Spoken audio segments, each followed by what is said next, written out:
All righty. Today is Monday, October 25th. Hopefully you've had a good weekend. We are going to start today basically what we're going to be doing for the next couple weeks. As we talked about at the end of last class, we'll be doing our muscle physiology in lecture, and then we'll be going over our origins, insertions, and actions together in lab.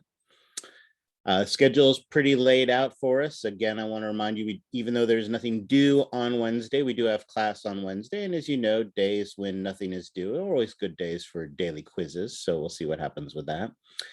Then we have 2 more unit reviews due, 10 and 11. PhysioX, which I know you haven't done for a while, but if you remember, it's not hard. It's a bit time consuming. And as much fun as the last one is, this one's even more funner. Because you have 7 activities, which means 7 lab reports. But again, remember, you're not killing a small tree. To complete them, you are just saving them as PDFs and then submitting them online. Remember also, you have that muscle activity handout. We'll kind of start talking about that stuff today. And remember, that's going to be graded for correctness. And that's on Monday the 8th. And remember, we have a Wednesday lab exam. So again, that means, again, new information on Monday. We'll try to front load it as much as possible, so there's not too much new information 2 days before the exam. But that is going to be, so the weekend of the 6th and 7th is your big weekend to study for this. So be prepared ahead of time. And speaking of exams, I did actually get your lab and lecture exams graded, but I have not had a chance to put them in the grade book and figure out the curve for them yet. I will do that today after class. Probably during office hours, unless a lot of people show up asking questions, which is fine. You're welcome to come. But my guess is that by 1 or 1:30, 2:30, somewhere around there, I will get them posted. And when I get them posted, I'll go ahead and release them as well. So as always, you have the next 24 hours to review your exams, check to make sure that you understand why you got the grades that you got, and if you have any questions, to contact me for that. I will say the grades are improving. But there's still many of you who are making some simple mistakes that can easily be resolved. And hopefully today's lecture will help us to kind of understand that as well. All right, questions on any of this before we get started? Excellent. Good dose of my Monday morning dull silence. So you know how much I love that. Excellent. Let's go ahead and get started then. Oops, wrong button.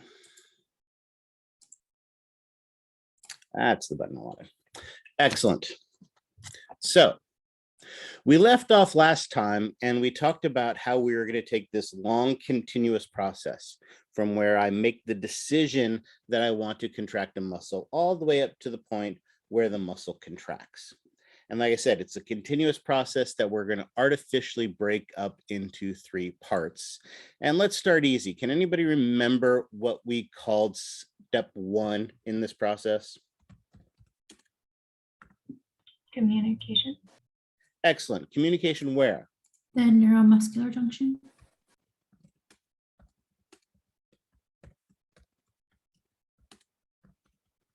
Excellent.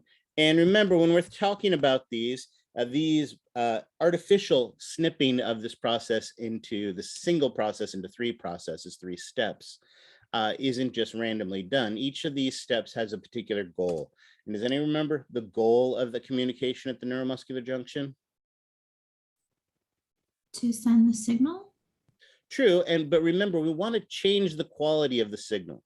The signal started in the nervous system as a neural action potential. Oh, change it to action potential? Yeah, we want to convert that neural action potential into a muscle action potential. Excellent. What was step 2? It's like chemical energy into mechanical energy, or is? No, great question. In this case, remember, an action potential is a big positive electrical signal. So in this case, we're going to convert that big positive electrical signal in a neuron into a big positive electrical signal in a muscle cell. And so again, this is our introduction. We haven't explained that process yet, but I promise we will make some sense of it. What was step 2? Let's just finish this real quickly before we dive into step 1, because that's going to be our goal today. Our goal today is going to be to master and understand step 1. But just for clarity, let's go ahead and discuss the other steps as well. What was step 2?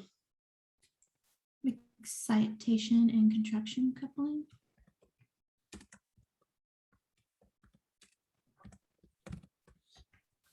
Excellent. Remember, coupling means to bring things together.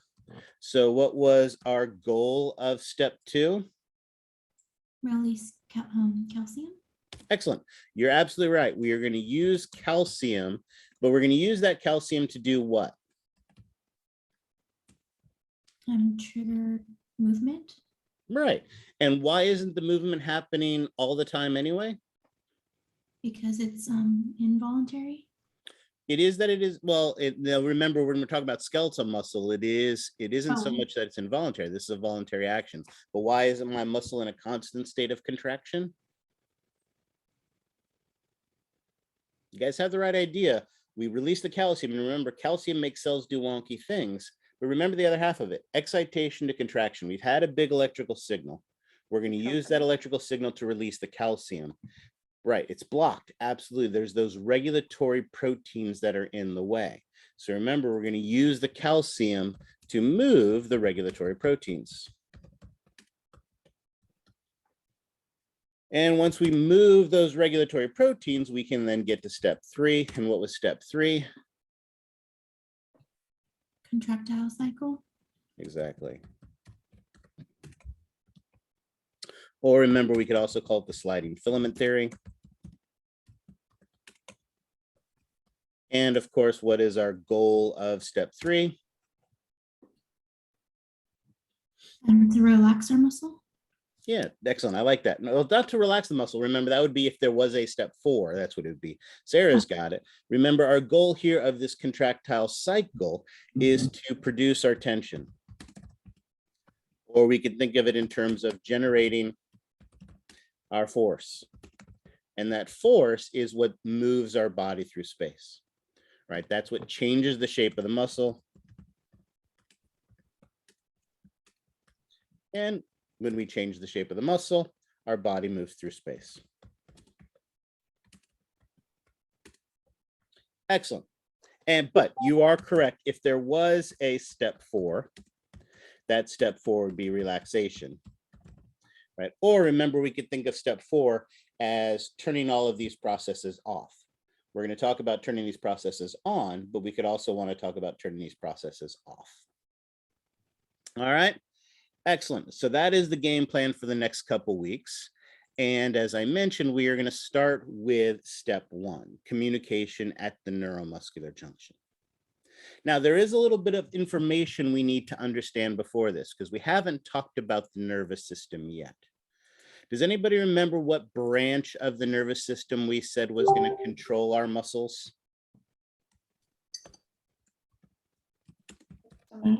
Somatic. Yeah. Somatic motor. Excellent. By the somatic motor nervous system.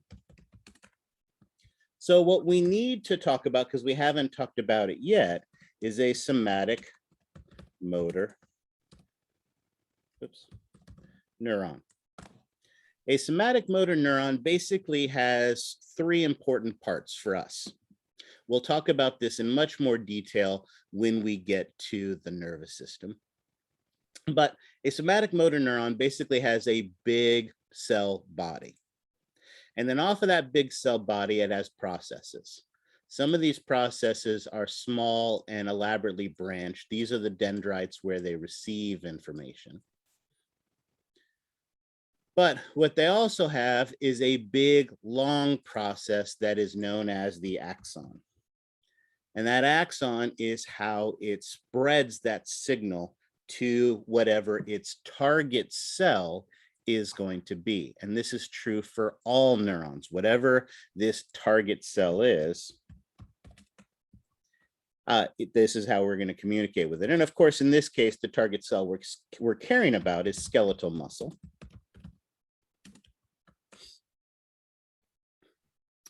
And so it needs a way to communicate with this target cell. And this communication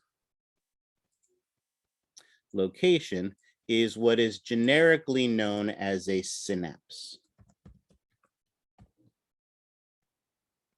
Now, we haven't finished our anatomy of the neuron yet. It has the cell body. It has the axon. And then at the end, the axon is big and long and straight. Some of these axons, for instance, start in the small of your back and go all the way down to your big toe. That's like 1 meter in length, right? And someone like LeBron James, that's something like 47 feet. So these axons can be super long. But when they get to the end, let's go back to green. They branch, and they branch into structures that are called the axon terminals.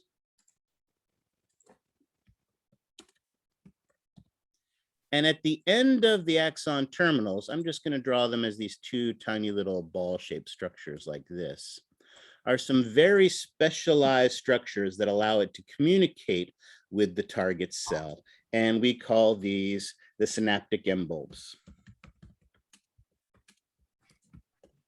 Now, as you look in the literature, different textbooks have different names. There's probably easily a half dozen different names for these things. They're called the terminal bulbs, synaptic boutons, synaptic buttons, terminal buttons. I mean, there's a handful of names. I will, for consistency, always use the term synaptic end bulb. And so this synapse is basically this area of communication between our somatic motor cell and our target cell, the skeletal muscle cell. This is the generic term for a synapse. And there are billions of synapses in your body. This particular one between a somatic motor neuron and a skeletal muscle cell, we call the neuromuscular junction. So what we're going to do is we're going to take a closer look at this synapse. To do that, let's switch to the whiteboard. Are the filaments off of the cell body, are those gap junctions? No, gap junctions can form between neurons and their target cells. But remember, when we talked about that gap junction, whatever happens in the first cell happens in the second cell. So basically, they're hardwired together. And so as we've talked about, a lot of our nervous system, we don't want to be hardwired. We don't want to always have the same response. Right, as we talked about, I staring at you across this camera with a red pen in my hand, say I'm going to kill you, and a bear with an axe walks into your room, looks you in the eye and says, I'm going to kill you. You're getting the exact same stimulus, but you don't want to respond the same way to those two things. So while they can form gap junctions, most synapses are going to look like the one we're going to see right here. So again, our synapse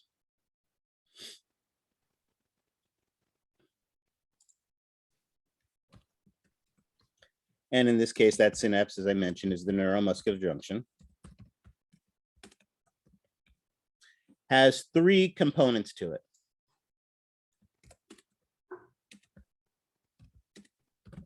And let's say it this way, specialized. Has 3 specialized components. Let's take a closer look at what we were drawing before. We know we have that synaptic end bulb.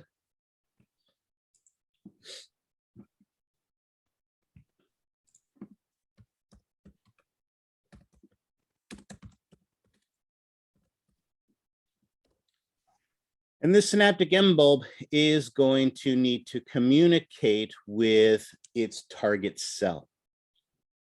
All right. Now, notice as we mentioned, and as I kind of draw it, and as I hinted at, it doesn't have a gap junction that connects it to the target cell. There is actually a space in between. Now, when you're wiring your house and you've got your electrical wires, do you just put them close together, hoping that the electrical signal will jump from one wire to the next, and that's how you connect them inside of your walls of your house? No. So while it is going to be that big electrical signal, that action potential, that spreads the 3 meters, the 3 feet down to your big toe. That's not how the neuron is actually going to communicate. It's actually going to release a chemical signal. So what we have are these vesicles that contain a chemical signal inside of them.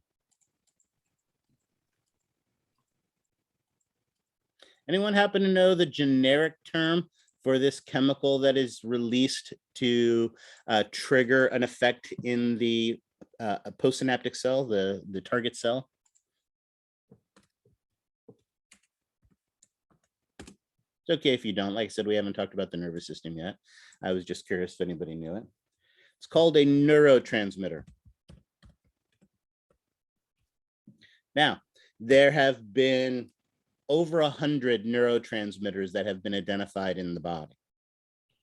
However, here at the neuromuscular junction, where our somatic motor neuron talks to a skeletal muscle cell, there is one and only one specific neurotransmitter that is used. And that specific neurotransmitter is called acetylcholine. And the good news is, in an essay question, once you've written out acetylcholine once, you can abbreviate it ACH. So we have these vesicles.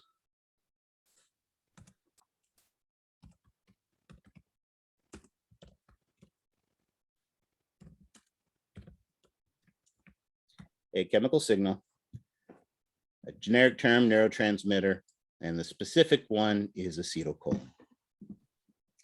All right, you with me so far? Yes.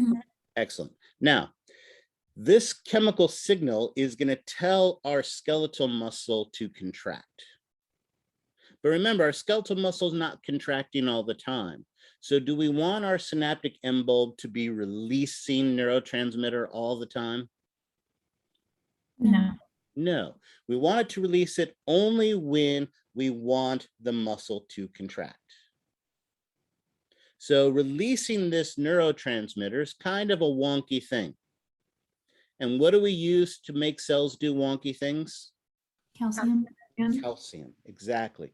So the other big specialization to this synaptic end bulb is a specialized channel that is going to let calcium in. So it's going to be a specialized calcium channel. Now, again, we don't want calcium always entering into the cell because we don't want it to be able to release neurotransmitter all the time. So it has to be a gated channel, one of those channels that can be opened and closed. And remember, when we talked about gated channels have a key that unlocks them. In this case, this gated channel is going to be a voltage gated channel, and more specifically, a voltage gated calcium channel. So these voltage gated calcium channels, remember, voltage here is the key that unlocks the door, and calcium is what passes through it. Now, if I remember, we learned what the resting membrane potential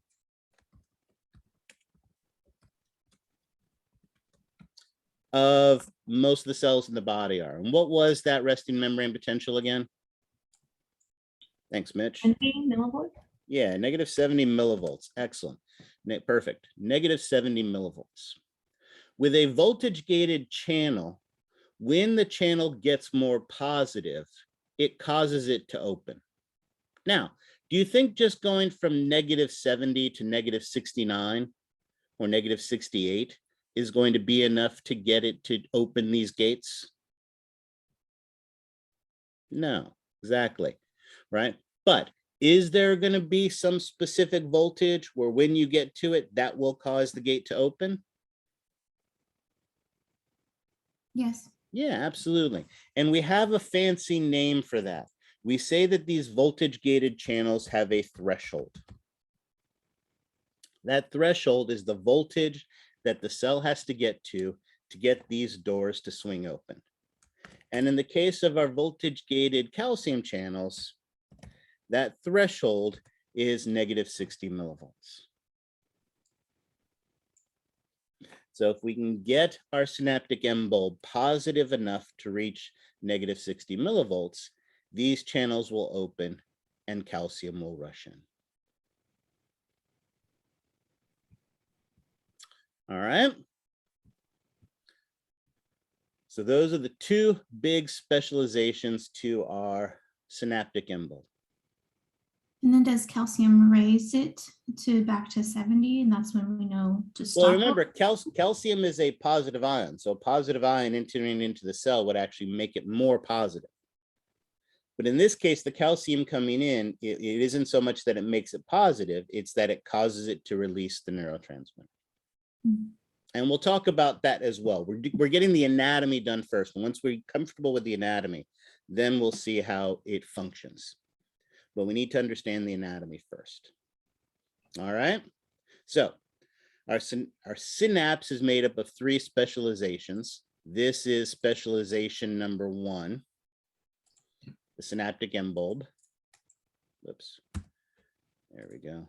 I didn't mean to do that. Let's go back here.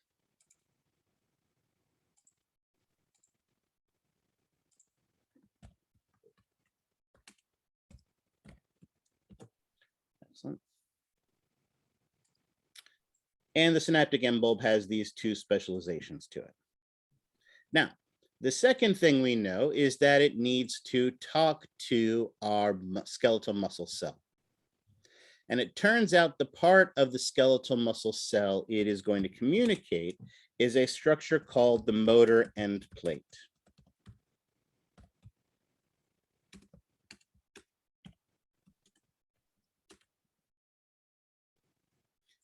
Now, we know that our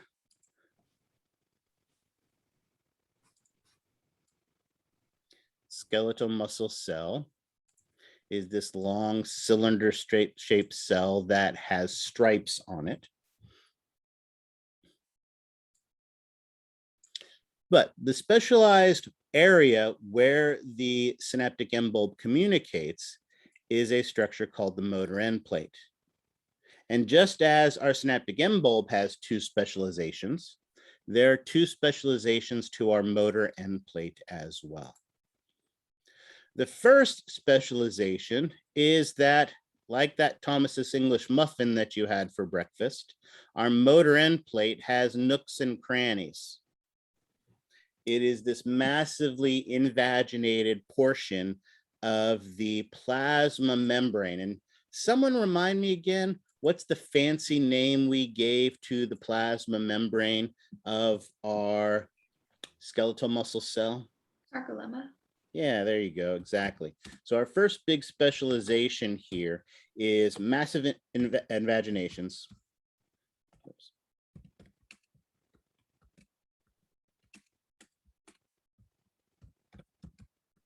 To the sarcolemma. Why might that be important? For attachment? True, but notice the way I've drawn this. These things don't actually touch. So what's the other advantage of having a ruffled border or to have microvilli or to have these massive invaginations? Secretion and absorption. True. And what makes them better for secretion and absorption? Surface area. There you go. Sarah's got it. You guys were all getting around it, but you absolutely have the right idea. This increases the surface area. After all, we're releasing a chemical signal, so we want to have as much surface area as possible there for that chemical to find a place to find purchase. And much like that butter on your Thomas's English muffin, by having those nooks and crannies, it soaks down into those nooks and crannies, and it's going to stay there for longer and therefore hopefully have a better and a bigger effect. So it increases the surface area and it helps to keep the neurotransmitter, and again, remember, it's going to be acetylcholine in this case, close so it can have an effect.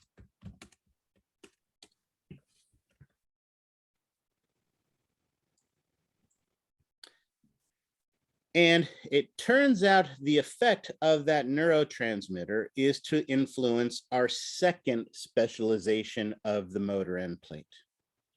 On our motor end plate, we have some more channels.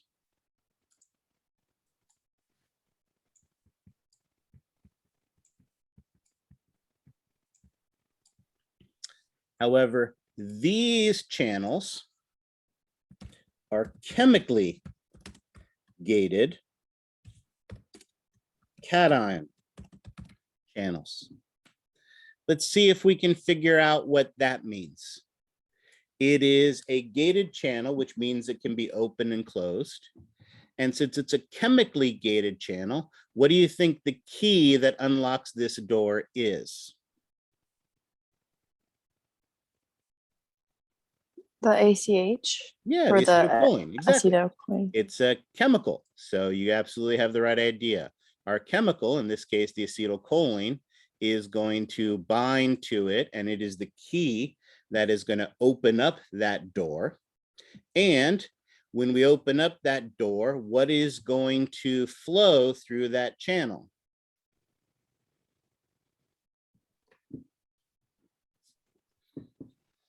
Come on, you guys are overthinking it. What? We had a voltage gated calcium channel that calcium went through. Here we have a chemically gated cation channel. So what do you think goes through a cation channel? There you go, cations, absolutely. And what do you think are the two primary cations that there are the most of both inside and outside of the cell?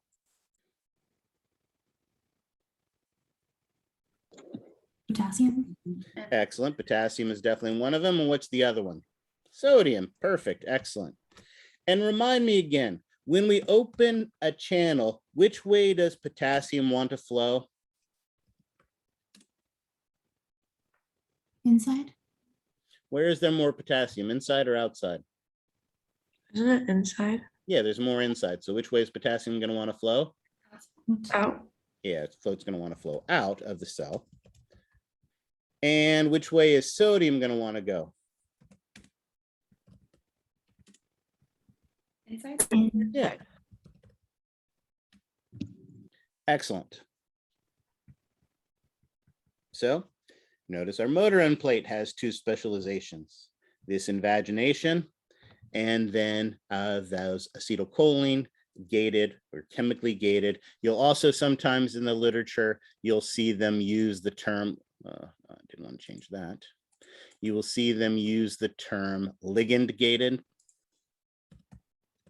Ligand just basically means a small molecule, a chemical. So again, don't be confused by that. So all of those are acceptable terms for this. A key, which is that chemical, in this case, the acetylcholine, that's going to open the door and let sodium and potassium flow.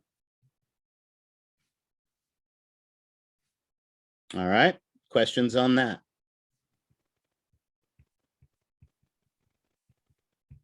All right. However, notice we said our synapse has three specializations. The third specialization in this case is the space in between. Remember, as we mentioned, the two cells don't touch. So our third specialization is actually the space in between, what we call the synaptic cleft.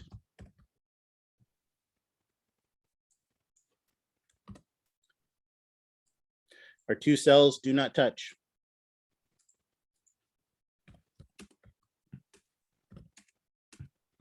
They get close to each other, but they do not touch. So as a result of that, we have a space in between, and that space is going to be filled with interstitial fluid. All right. Again, this fluid outside of the cell. So as we know, it's going to have high levels of sodium, low levels of potassium, high levels of chloride, high levels of calcium, everything that we expect. But there are going to be other specializations to it as well. And in particular, there is a very special specialization, one that I can guarantee you're going to have to spell because it's one of those alphabet soup terms. But like many of those alphabet soup terms, it tells you everything about it. This space contains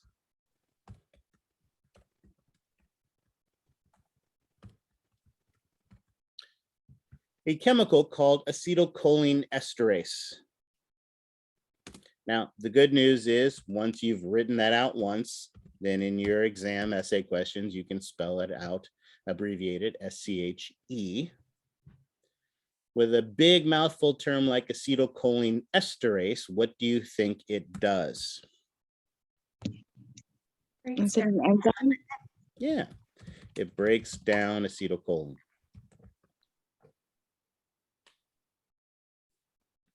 And so that is our big specialization. And of course, the fact that it contains interstitial fluid are the specializations of the synaptic cleft, the space in between. Notice if we go back to the pretty picture from your textbook, we see what we were just talking about. Notice here at the neuromuscular junction, we have the synaptic end bulb. At the terminal end of our neuron, that is the specialization to our neuron. We have that invagination of the sarcolemma, the motor end plate, which is the specialization of the muscle cell. And notice that while they get close together, they do not touch. We have that space, the synaptic cleft in between. So again, step one is communication at the neuromuscular junction, and this is our neuromuscular junction. And our goal is to convert that neural action potential in our neuron into a muscle action potential. Pretend that looks like an A in our muscle cell. Again, this neuromuscular junction is a specific type of synapse. Again, synapse is a generic term for any region of communication between a neuron and its target cell. And the specific synapse we are talking about is the one between our somatic motor nervous system and our skeletal muscle. And that specific synapse is, as the name tells you, neuromuscular junction, where the nervous system and the muscular system come together. Here is a pretty picture similar to the one that I just drew, where we have these three components to the synapse. Our synaptic end bulb, which is our neural specialization. Our motor end plate, which is our muscle specialization. And the synaptic cleft, the space in between. We'll talk about the function of this in a minute, but essentially our synaptic end bulb releases its neurotransmitter from the vesicles, where it binds to those chemically gated acetylcholine receptors on the motor end plate. And if everything goes right, it will trigger that muscle action potential. We will achieve our goal.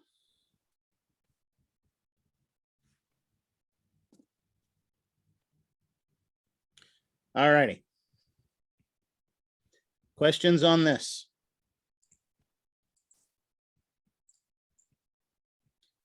If you have questions, now is the time to ask it because it is only going to get worse from here.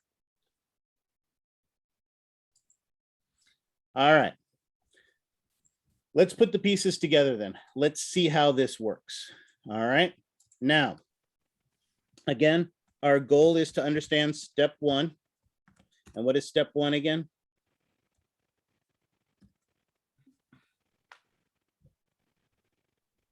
Communication at the neuromuscular junction.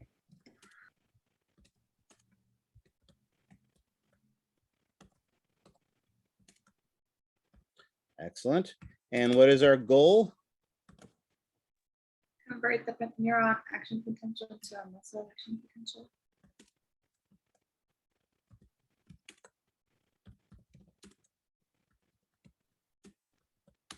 I'm going to run out of space here. So since I wrote action potential out once, I'll abbreviate it there.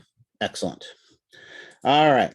And of course, this occurs at the neuromuscular junction. So let's first talk anatomy.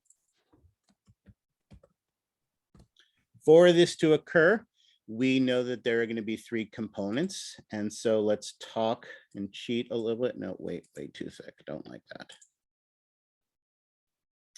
So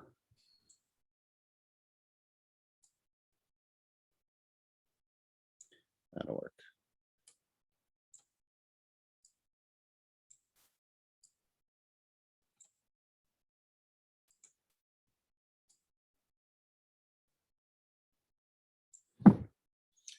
So we have our neural specialization.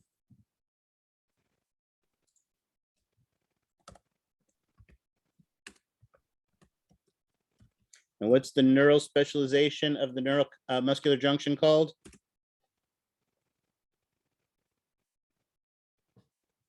The neuromuscular junction? Well, that's the whole thing, but just the neural part. What is the specialization though? What is the thing that I just drew? Neural action. The synapse. Okay, true. Or more specifically, we drew the synaptic end bulb. There you go. Excellent. I'm going to cheat and make it a little bit bigger. Excellent. All right, excellent. And we know this synaptic end bulb has two specializations to it. What are they? Give me one of them. Vesicles, excellent. So vesicles found inside of here. And what do these vesicles contain? Chemical signals. Exactly, a chemical signal. And the generic term, as Mitch pointed out, was a neurotransmitter. And the specific neurotransmitter we're going to find here inside of these vesicles, Acetylcholine. acetylcholine. And again, like Angie, I'm going to cheat and abbreviate it so that it fits in the vesicle. Acetylcholine, excellent, perfect. But we need a second specialization, a way to control the release of these vesicles. So what's the second specialization of my? The Voltage gated CA2+ channel. Excellent. So we're With going a to threshold of negative 60 millivolts. excellent, perfect. So we've got our voltage gated. And again, since we've just finished doing this, I'm going to abbreviate these things a little bit. Voltage gated calcium channel. Excellent. So I have our voltage gated calcium channel and we have our vesicles. Let's say it this way, of acetylcholine. Excellent. We have our second component.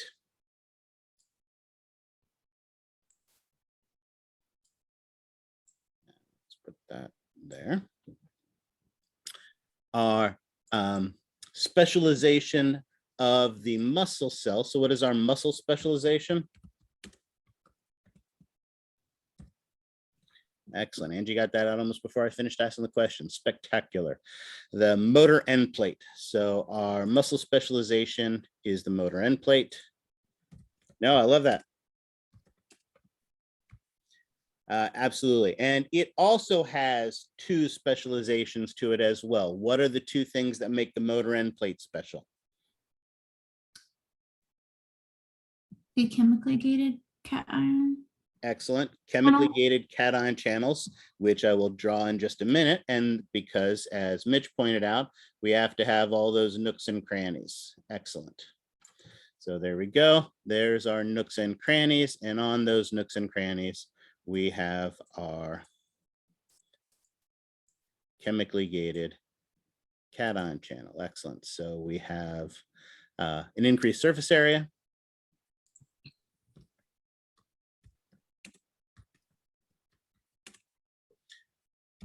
From those invaginations.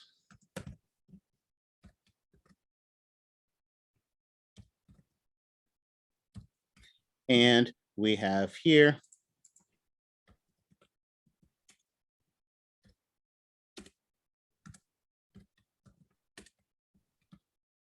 chemically gated cation channels.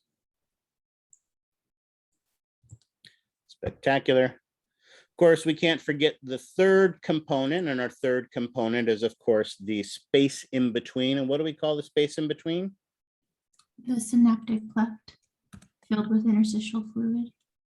And the I'm not even gonna try to say it. Acetylcholinesterase. And like as always said, I don't care how you pronounce it as long as you spell it correctly. So excellent. Our synaptic cleft contains interstitial fluid.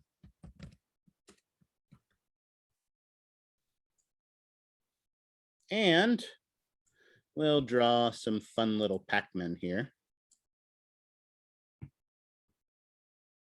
Our enzyme that is going to gobble up the acetylcholine.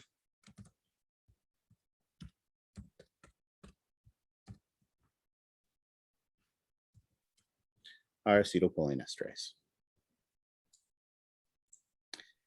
Excellent. So there you go.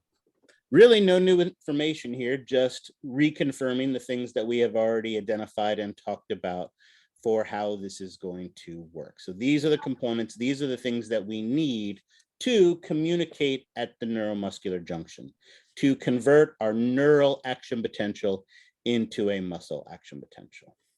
What about our mitochondria in there? True. Oh, great point. There are going to be, we do know, and as it turns out, there are also some in here as well. So as it turns out, releasing these neurotransmitter requires a lot of energy. So not surprising, there's a lot of mitochondria there. And we have mitochondria in here, and we have stripes. We have all those things as well. But we don't have to worry about that too much for this. All right, excellent. Any questions on the anatomy? Like I said, if this doesn't make sense, it's only going to get worse from here. So any questions on this before we start talking about the process? All right, excellent. So as I mentioned, our goal is to understand this process. And this starts with, again, turning it on, or what we could say, and more importantly, the way I'll ask the question on the exam is, how do you initiate communication at the neuromuscular junction? And that's just a fancy way of saying, how do you start the process?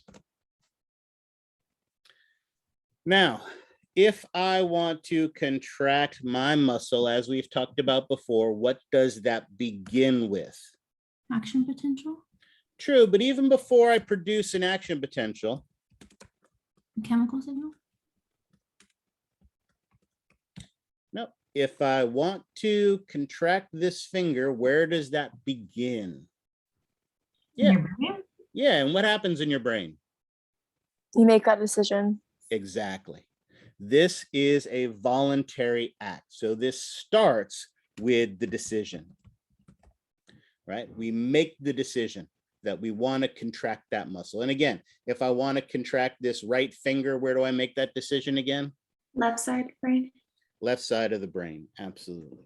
And but you are correct in that when we make that decision, we produce a neural action potential.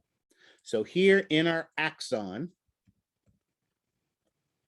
we have that neural action potential. And now that I've written it out once, I can have abbreviate it here. And it spreads down. You know what? I think this is going to be too big. Can you guys read that okay at that size? Yes. Anybody not able to read it at that size? Okay, excellent. So we need to make sure we can fit everything in here. So we make that decision, and that neural action potential spreads down the axon. Now, as I mentioned, this is a big positive signal.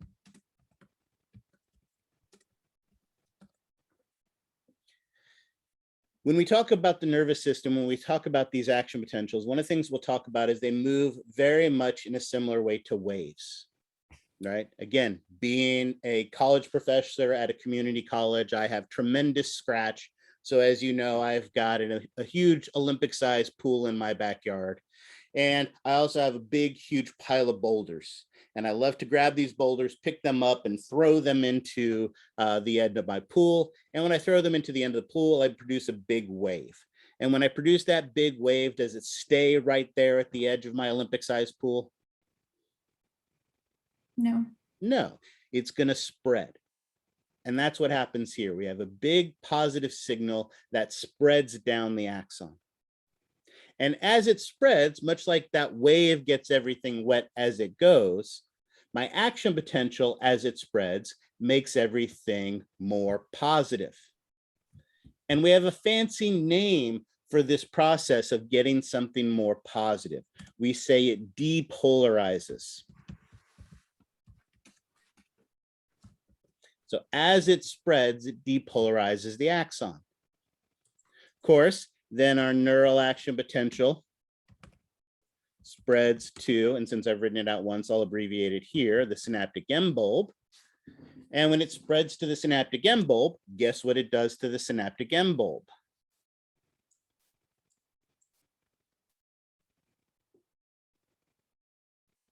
Well, the wave, Depolarizes? yeah.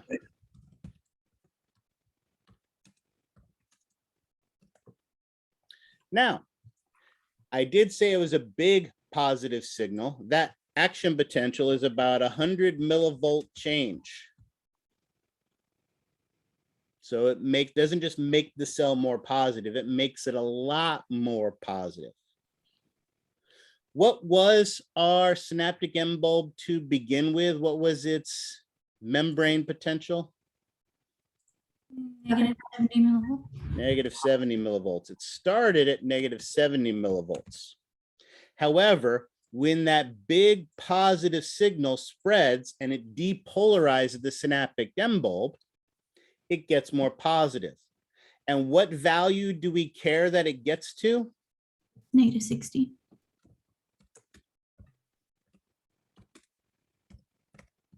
And what was the fancy name we gave for that negative 60 millivolts?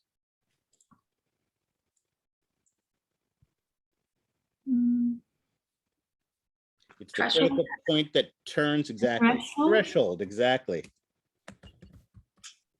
It reaches threshold of negative 60 millivolts. And when the cell reaches negative 60 millivolts, what do you think the immediate effect of that is? The voltage channel opens, allowing calcium to get in. Perfect.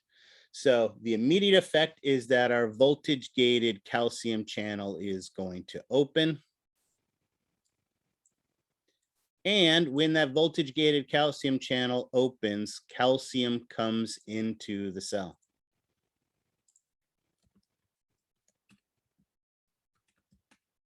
Now, as we've said, calcium makes cells do wonky things. So do cells want calcium inside of them all the time? No. No. And so one of the ways they deal with that is most cells, and our synaptic M bulb is no different in this, have calcium pumps. Calcium pumps, of course, are going to use ATP.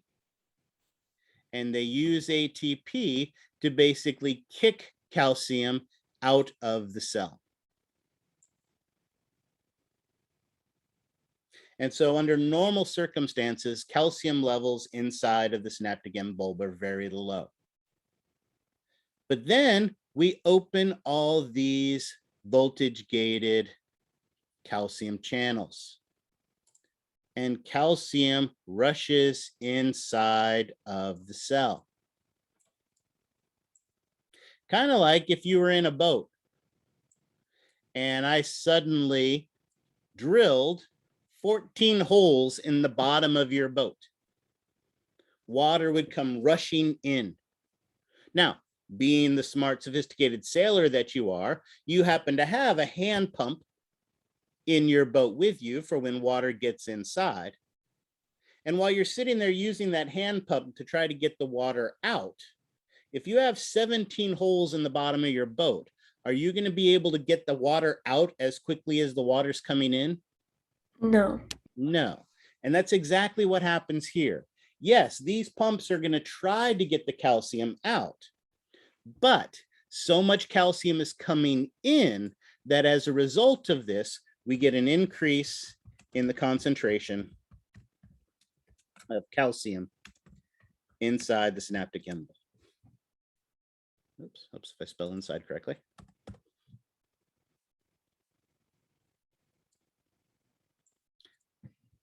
And that calcium makes cells do wonky things. In this case, that calcium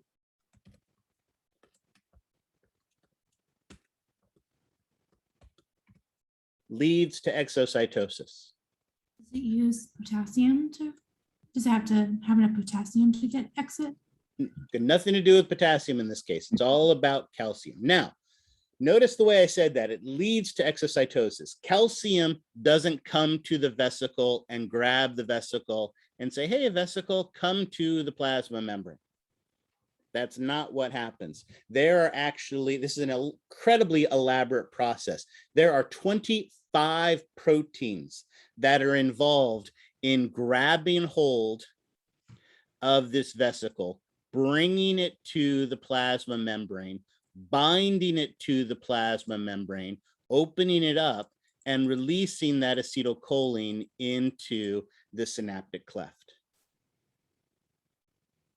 So it is an incredibly elaborate process. So it's not like, you know, calcium comes in, grabs the leash, and drags it over. But calcium is the trigger to the process. So calcium is the trigger that causes exocytosis to occur.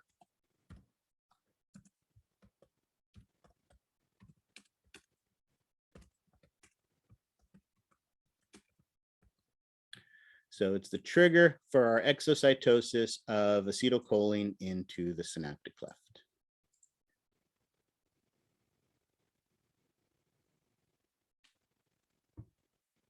All right. Questions on that? Now, this is actually a good pause point right here. One of the things, as I mentioned, in looking at your exams, they're definitely improving. You guys are definitely getting better. I haven't done the curve yet, but even the raw scores are better than some of the uncurved scores. Our uncurved scores are better than some of the curved scores we had on previous exams. So you guys are definitely improving, and I like that. However, many of you are still losing points for lack of detail. And this is a perfect example where we can see this, right? If I ask you to describe this process as an essay question on the exam, which it is very likely to be,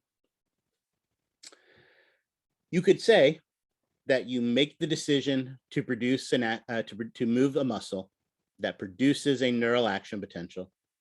That neural action potential causes acetylcholine to be released into the synaptic cleft.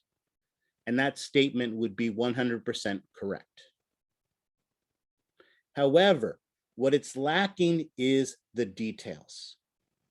One of the important things to remember when you're writing these essay questions are to think in terms of what is the immediate effect of what I just said, right?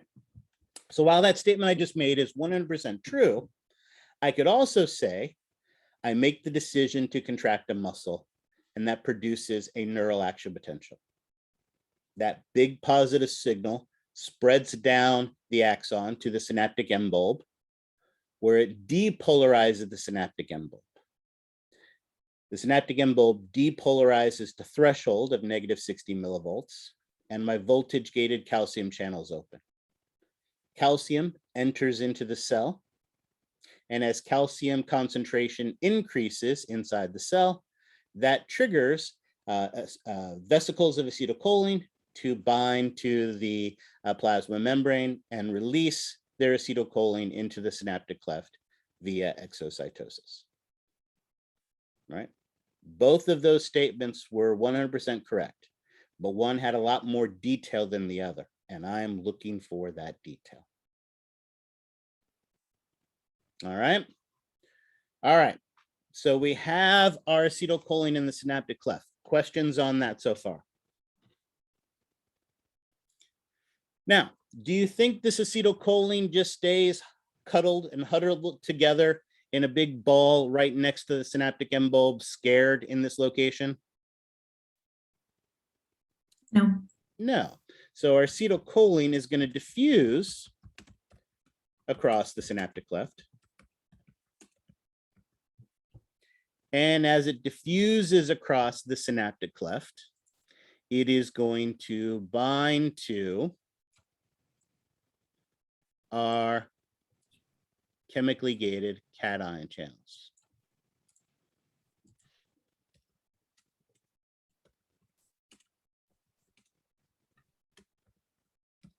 Now, again, notice this acetylcholine is in the synaptic cleft, where our acetylcholine esterase is, our Pac-Man who wants to eat all of our little dots.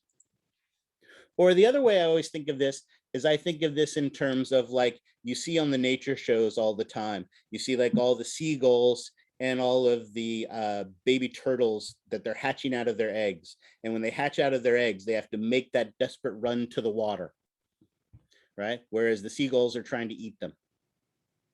Now, do all of the baby turtles get to the water? No. No, but there are a lot more baby turtles than there are seagulls. So while some of them get gobbled up, many of them make it to the water. And it's the same thing here. While acetylcholine esterase may be gobbling up some of the acetylcholine, we're releasing enough of it into our cleft that there's plenty of it to get across the synaptic cleft and get to those chemically gated cation channels. Now, what's the immediate effect of our acetylcholine binding to the chemically gated cation channels? We're going to open the cation channels. Channels open, excellent. And remind me again what ions are going to flow? Potassium. Potassium. All right, let's stop there. Which way is potassium going to flow? Into the cell or out of the cell? Out. Out. Excellent. So potassium leaves the cell.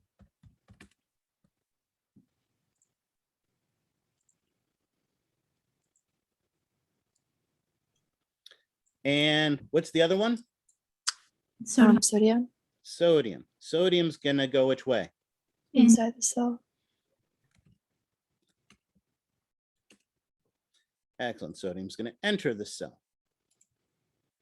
Now, if one positive sodium enters the cell and one positive potassium leaves the cell, are we going to change the membrane potential of my muscle cell? No. But it turns out that's not exactly what happens. While both sodium and potassium move, only a little bit of potassium leaves, while a whole lot of sodium enters. So yes, 3 both to 1 something? Ratio? I don't think you have to worry so much about a ratio, but absolutely, and actually let's make that even bigger. A lot more sodium is going to come into the cell than there is potassium leaving. My guess is probably it's more than 3 to 1 would be the ratio. I think you're thinking of the 3 to 2 ratio of the sodium potassium ATPase. Yes. So no, in this case, a ton of sodium enters and only a little bit of potassium leaves. So we have a lot more positive ions entering into the cell than we have positive ions leaving. So what do you think the net effect is going to be here? You have more positive stuff coming in than you have positive stuff leaving. Is the cell going to get? Yeah, exactly. The net effect is that our motor end plate depolarizes. It gets more positive. And if it gets to a critical point, and again, if it gets to some critical point, then that will trigger the production of a muscle action potential. And what do you think that critical point would be called, where we have to get to a special membrane potential to trigger this event?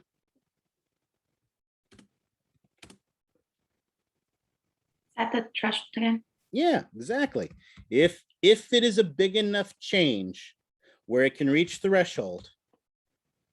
So if it's a big if, but if it gets there, then as a result of that, we're going to produce a big positive signal.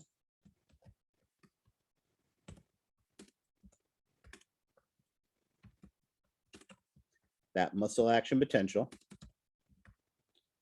at the motor end plate.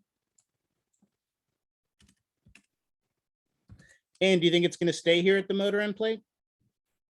No. No. And then it's going to travel down the sarcolemma. Oops. So if we reach threshold, then we're going to produce that big positive muscle action potential. And that big positive muscle action potential will then spread down the axon.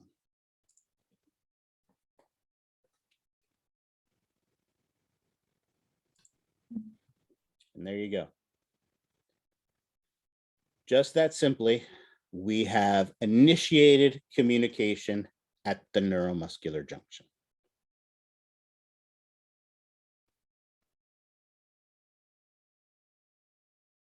Now, we've done it here on the whiteboard. Let's switch back to the lecture slides and do it with all the pretty pictures and the pretty words. Your book does a really excellent job of describing this process. So if you have some difficulty with this, I would encourage you to go there and look at this. That's a great resource. Again, we've just described this process. And if you are struggling with this, remember also, should have set this up ahead of time. If I was clever, I would have.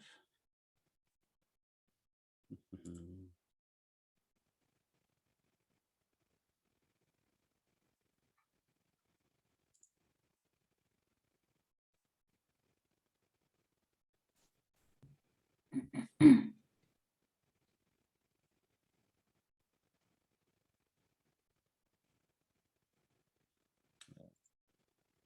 we go.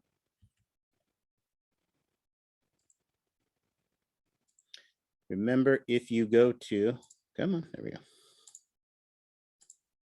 Your study area in the Mastering A&P. There are the practice anatomy labs and all these types of things. Remember, one of the easiest ways to find all the things that we're interested in is to go by chapters. And if we go to muscles and muscle tissues, one of the things that you'll see are these amazing A&P flicks.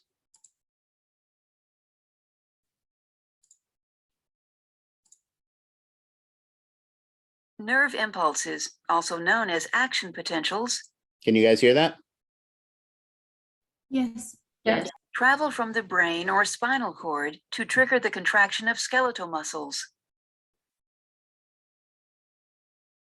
An action potential propagates down a motor neuron to a skeletal muscle fiber. The site where a motor neuron excites a skeletal muscle fiber is called the neuromuscular junction. This junction is a chemical synapse consisting of the points of contact between the axon terminals of a motor neuron and the motor end plate of a skeletal muscle fiber. The events at the neuromuscular junction occur in 7 coordinated steps. Step 1. An action potential travels the length of the axon of a motor neuron to an axon terminal.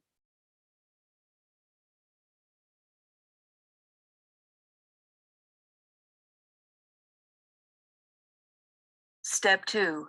Voltage-gated calcium channels open and calcium ions diffuse into the terminal. Step 3. Calcium entry causes synaptic vesicles to release acetylcholine via exocytosis.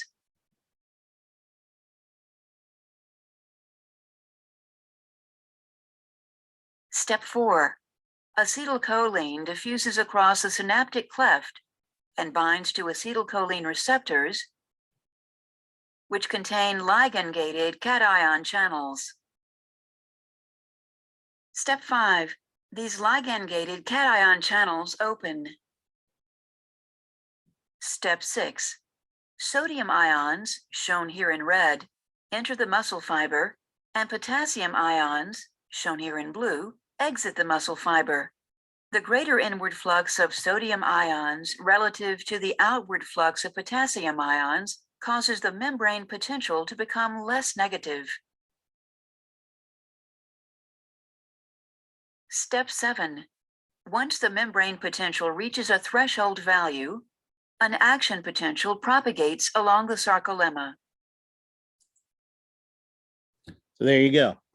Everything we just discussed, everything we just described, they've got these beautiful animations that do an amazing job of showing this.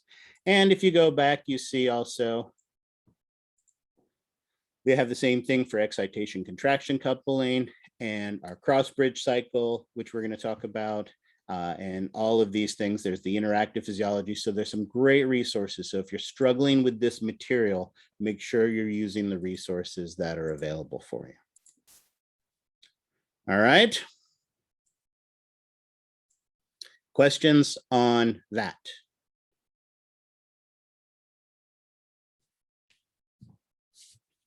Like I said, if this doesn't make sense, now's the time to ask because it's only going to get worse. Mitch, that is an excellent question. And the answer to that is kind of the same reason we have those calcium pumps, because while it is important to initiate this process, once we initiate the process, once we start the muscle and ultimately get the muscle to contract, do we want it to contract forever? No. So the second thing we need to talk about is how to terminate the process, or that's just a fancy way of saying how would we stop the process. And that is exactly what we're going to do next. That's why I want to make sure we understand this, because now that we understand how to initiate the process, we have to figure out how to terminate it. And that's where the acetylcholine esterase will come in the termination part. Hold on, there was somebody who raised their hand first. Was that you, Sarah, or was that somebody else?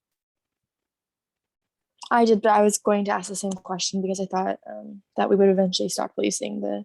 Oh, okay, yeah. So we will Yeah. do that. So Sarah, was the threshold for the production the same? Yes.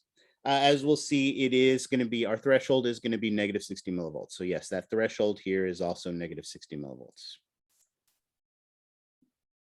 Great question. Blue, negative 60 millivolts. Excellent. All right. Any other questions on how we initiate it before we turn this sucker off?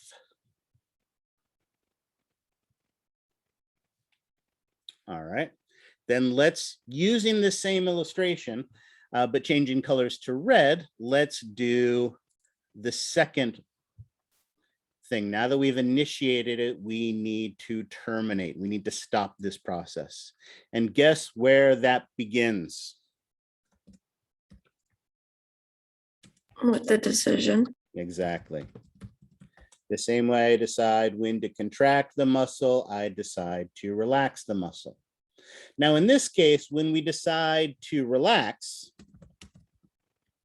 what happens is we stop producing our neural action potentials.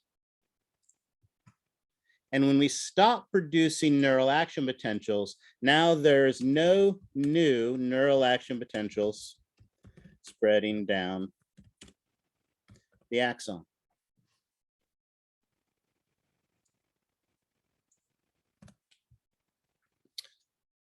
That action potential, that big wave, depolarized the cell, made it more positive. But does the cell necessarily want to stay more positive?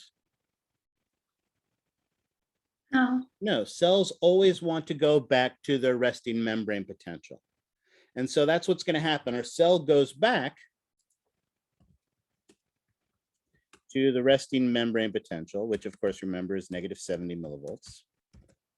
And again, we have a fancy term for this as well. We say the cell repolarizes.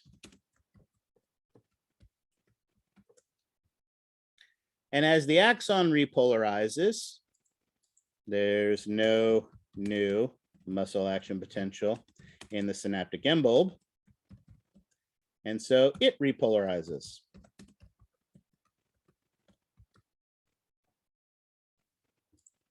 Now, taking the cell above threshold caused our voltage-gated calcium channels to open. When our cell repolarizes and it drops below the threshold,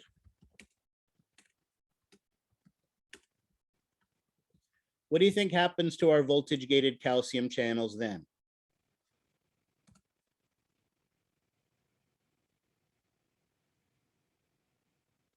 Well, if going above it caused them to open, what do you think happens when we go back below? They close. Excellent.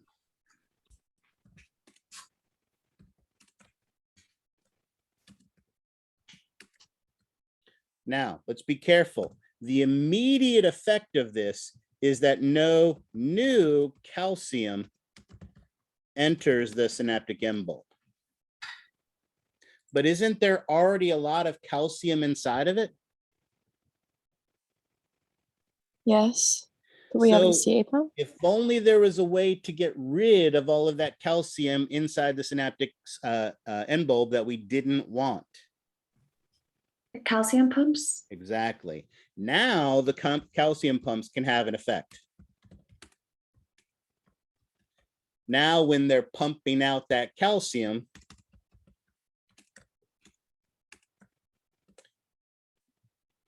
with all the voltage-gated calcium channels closed, we're able to get calcium out. And so our concentration of calcium in the synaptic end bulb drops. And with no more calcium in our synaptic end bulb, guess what happens next? The concentration decreases, Well, what was the calcium doing in our synaptic end bulb? releasing the ACH. Yeah, it was triggering the release of acetylcholine. Now that there's no more calcium, guess what? No more acetylcholine is going to be released into the synaptic cleft.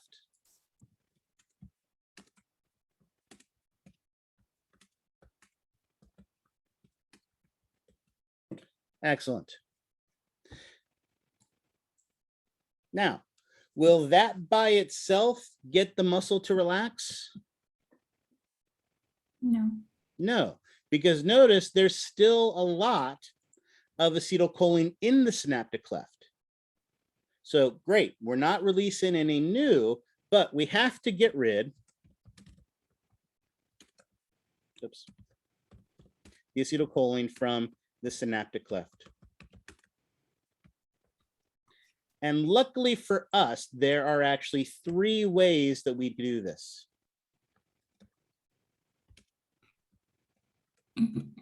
All right, what's the most obvious way?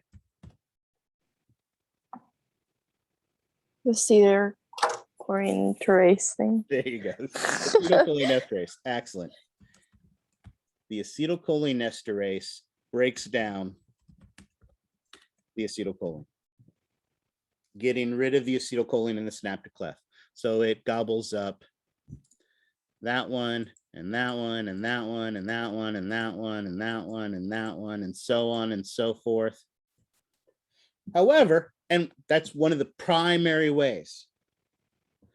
But luckily for us, there are actually 2 other ways as well. One thing that's going to happen is some of this acetylcholine will actually go back into vesicles inside of our cell to be reused again. What would we call that process of taking that chemical and bringing it inside and putting it into a vesicle? Endocytosis? Yeah.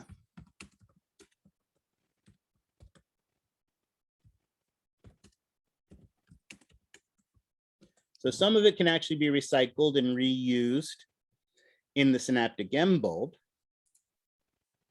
But also, let's look at our picture here.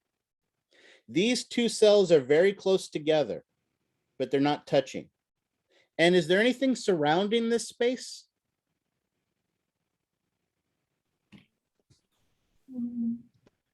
No. No. So is there anything to stop this acetylcholine from just moving away from this space? Notice it doesn't go away, but if it's over here, way next to the side of the cell where there's no channels, can it have an effect? No. No. So notice the third way we can get rid of it is just simple diffusion. If it diffuses out of the cleft, then it's not going to have an effect anymore. So yes, acetylcholinesterase is the primary way we're going to get rid of it. But reuptake, oh, reuptake's another good term for endocytosis as well. You can call that as well. There are actually some channels that help in that reuptake. And they actually reuptake also the broken down bits of the acetylcholine as well. But also, if we're going to wrap it into a bundle, that would be endocytosis. So yeah, absolutely. We can take it back up and some of it can just diffuse away. And so that's the key. With these three processes, we get rid of all of the acetylcholine in our synaptic cleft. And so with no acetylcholine, what's the effect of that? The muscle action potential stops. True, that is ultimately what's going to occur. But remember, we want to make sure we're talking about the immediate effects. So again, 100% true, but that isn't necessarily the immediate effect. What's the immediate effect of not having any more acetylcholine? It can't bind to the channels. Right, exactly. And when it can't bind to the channels, then our chemically gated cation channels close. And when they close, what happens then? The sodium and calcium stop. Exactly. No new sodium into the cell. Now, you are also correct. No new potassium can leave the cell. But which of those two, the sodium coming in or the potassium going out, caused the muscle action potential? The sodium. Yeah. So it was the sodium coming in making the cell more positive. So with no new sodium coming in, the cell, the motor end plate, can't stay depolarized anymore. So it goes back to rest. And what did we call that process again? Relaxation. True, we're going to lead to relaxation, but when a cell goes back to its resting membrane potential, like our motor end plate went back, repolarization, exactly. Our motor end plate repolarizes. And when it repolarizes, it drops below threshold. And when it drops below threshold, no new muscle action potentials are produced.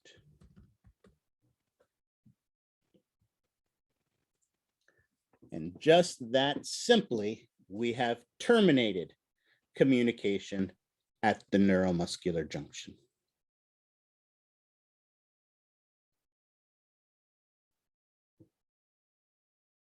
Questions on that? I have a question. Yes. It's just about, I guess, capitalization. Technically, should we capitalize like muscle action potential? I think when you're writing an essay question, I don't think it matters. I do it, I guess, probably out of habit, because then it also abbreviates to, you know, MAP and to NAP. But no, I mean, I wouldn't ding you one way or another for these things. Even ACHE, when you're abbreviating acetylcholinesterase, technically the A and the E are capitalized. If you didn't, I wouldn't mark that wrong on the exam. I don't think that those are things that are significant enough where it would be something that would warrant a decrease in your grade because of it or something like that. I wouldn't consider that a spelling error, in other words. Okay, thank you. Yeah. No, it's definitely a valid point, but no, I don't think it's something that's as important for this. All right. So I'll ask one more time. Any other questions on the termination of communication at the neuromuscular junction? Because again, another definitely possible essay question that we could have on the exam. So I want to make sure we understand this. So why would it be two separate essay questions when they're all kind of like this under the same category?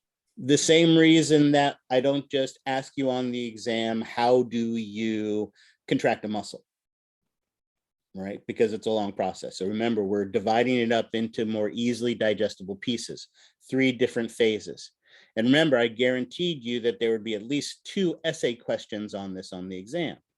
Well, notice these are 2 possible essay questions. And again, I guarantee you with 100% certainty, there is a test bank in your next exam that has these 2 questions in them so that you may get one of these 2 questions, right? How do you, and exactly how it's going to be worded, describe the process by which you initiate communication at the neuromuscular junction.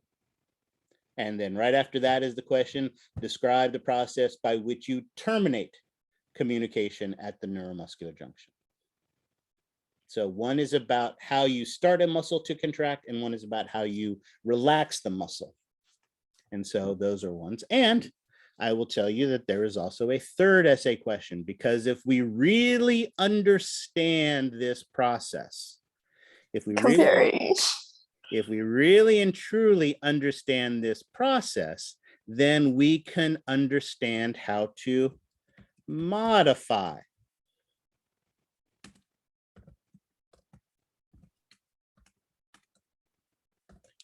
How to modify communication at the neuromuscular junction. One of the ways we can do this is by using different toxins. Toxins can modify the behavior.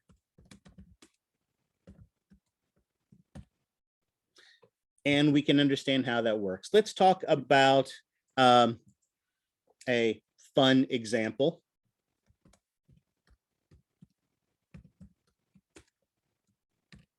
Botulinum toxin. Where do you find botulinum toxin?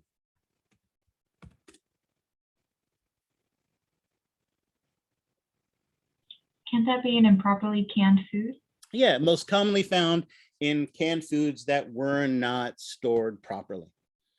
So if they weren't canned properly, the botulinum bacteria gets in there, produces botulinum toxin. And even though that can of beans is bulging, you absolutely love beans, so you go ahead and eat it anyway. And that's a problem, because it turns out what botulinum toxin does is it breaks just one protein inside the synaptic end bulb. That protein happens to be a protein that's called SNAP. SNAP. You don't actually have to know that. But remember how we talked about there are 25 proteins that are involved in grabbing that vesicle, bringing it to the plasma membrane, and releasing the acetylcholine via exocytosis?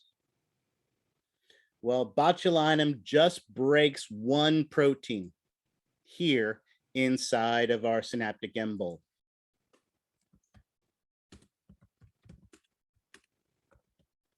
And when it breaks that one protein, what happens is now the synaptic end bulb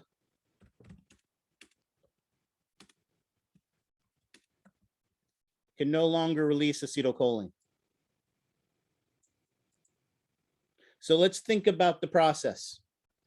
I make the decision to contract the muscle.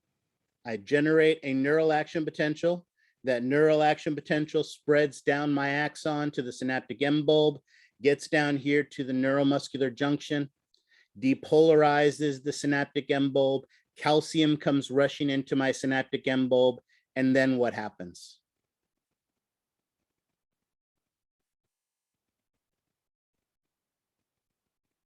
Exactly, Mitch has got it. Nothing. So in this case, no acetylcholine is released. If no acetylcholine is released, can I open my chemically gated cation channels? No.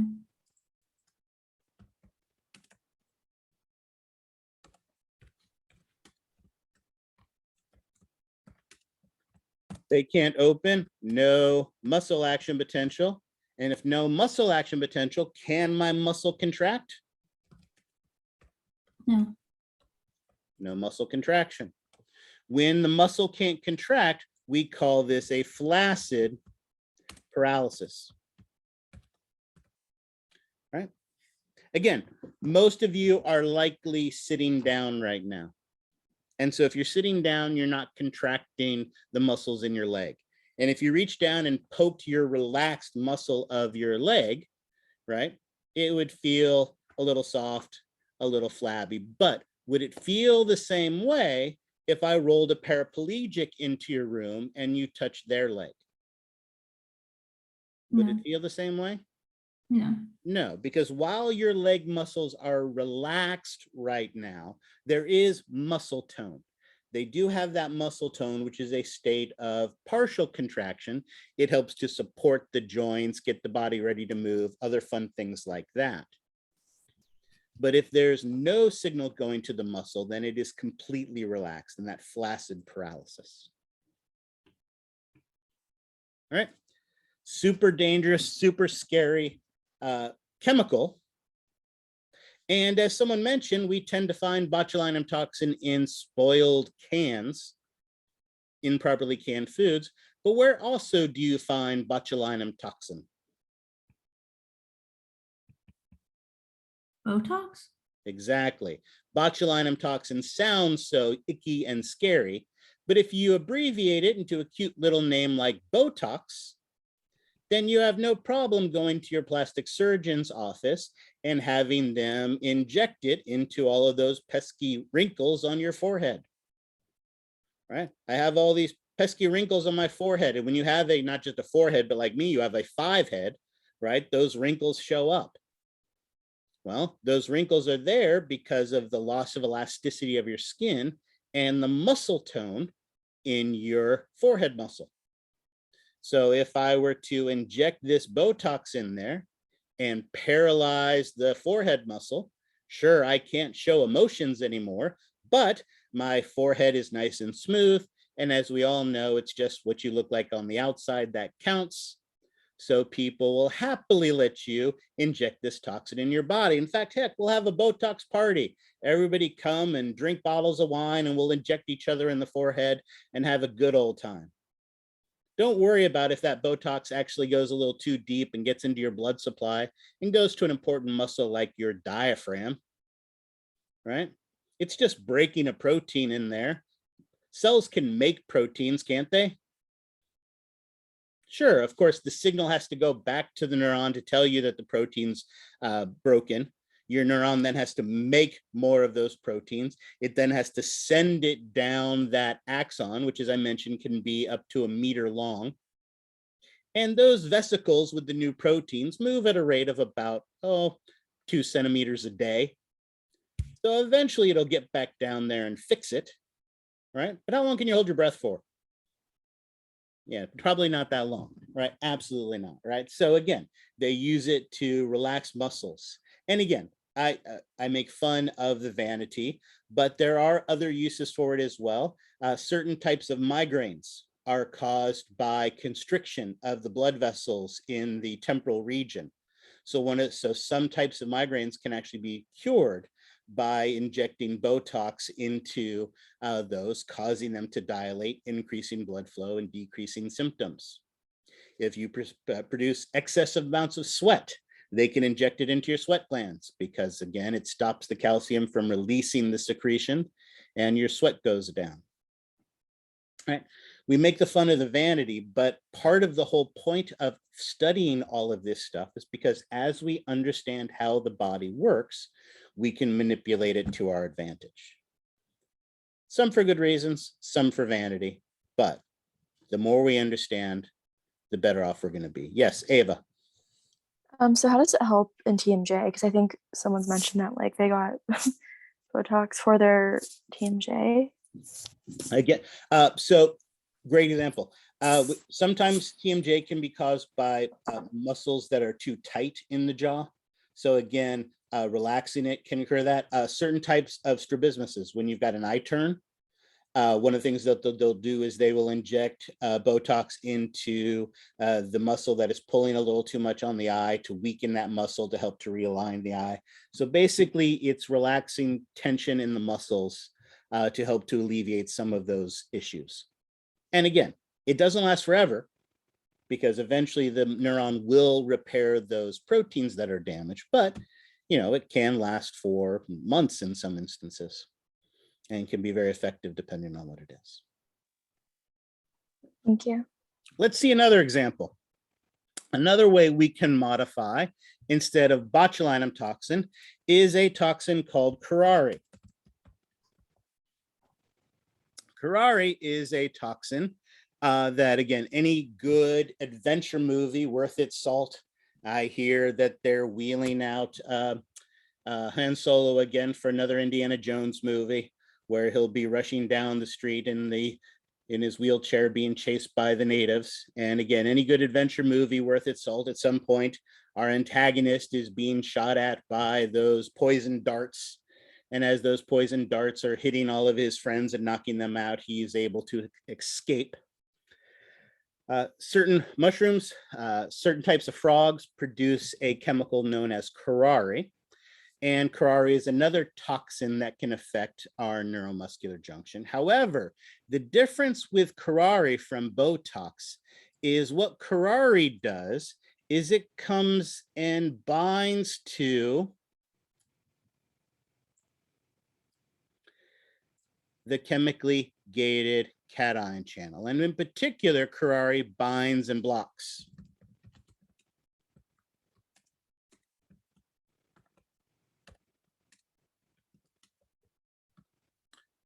When I was in high school, we had an English exam one Monday morning, and one of the other students in the class who wasn't prepared for the exam got there early in the morning. Again, the motivation that people put into cheating, if they put that much energy into studying, they do so much well. But he got up at like 3 a.m. to get to the school, to chew a piece of gum and shove that gum into the lock of the door, so that when the teacher got there in the morning, couldn't get the key into the door, couldn't open up the classroom. And I guess they figured if we couldn't get in the classroom, there's no way for us to be able to take the test.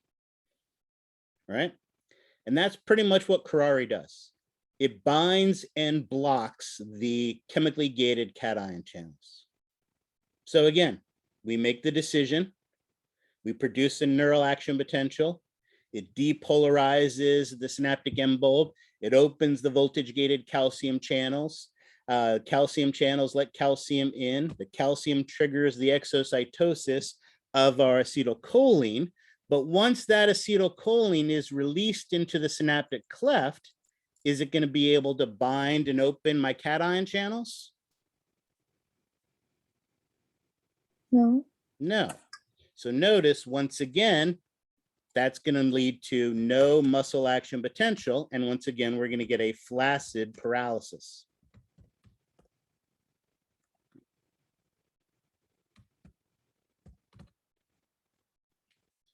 So once again, we're going to get a flaccid paralysis as a result of this. And once again, right, I'm not encouraging you to go lick poisonous toads or eat poisonous mushrooms, but as we understand how these things work, we can use them to our advantage. One of the things that you're seeing more and more of these days, or at least you were before COVID ended the world, was you were hearing about within the last year, there was a hand transplant where someone got a new hand transplanted on, or you hear about people getting face transplants. Not surprisingly, the skin of the face is incredibly delicate. And connecting the blood vessels and connecting the nerves, if you're transplanting a face on, can be incredibly challenging. And remember, as we talked about, even when a muscle is relaxed, there's a little bit of muscle tone in it. These neurons release a tiny amount of neurotransmitter all the time to keep a little bit, or not all the time, but occasionally to keep a little bit of tension in the muscle. So if you're trying to connect the blood vessel on the face, do you want one of those facial muscles to change its tension even a slight bit as you're trying to perform that delicate surgery? No. So what they will actually do is the area that they're working on, they will bathe with curare. And that completely paralyzes the muscle in a flaccid way. However, notice in this case with curare, are we damaging the muscle cell or damaging the neuron in this process? No. No, we're just gumming up the receptor. So as soon as they make the connections that they want, they flush the interstitial fluid, they get rid of the curare, and it works perfectly normally. So another example of how we understand how these things work, we can use them to our advantage. And let's talk one last example, a third potential modification.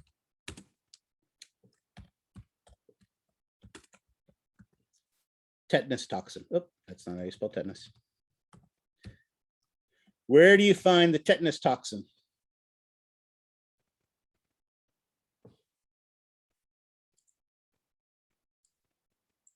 Come on, where do you get tetanus? Rusty things. Yep, rusty things. Okay, hold on, wait. Sorry, I apologize, Sarah. I didn't see your question before.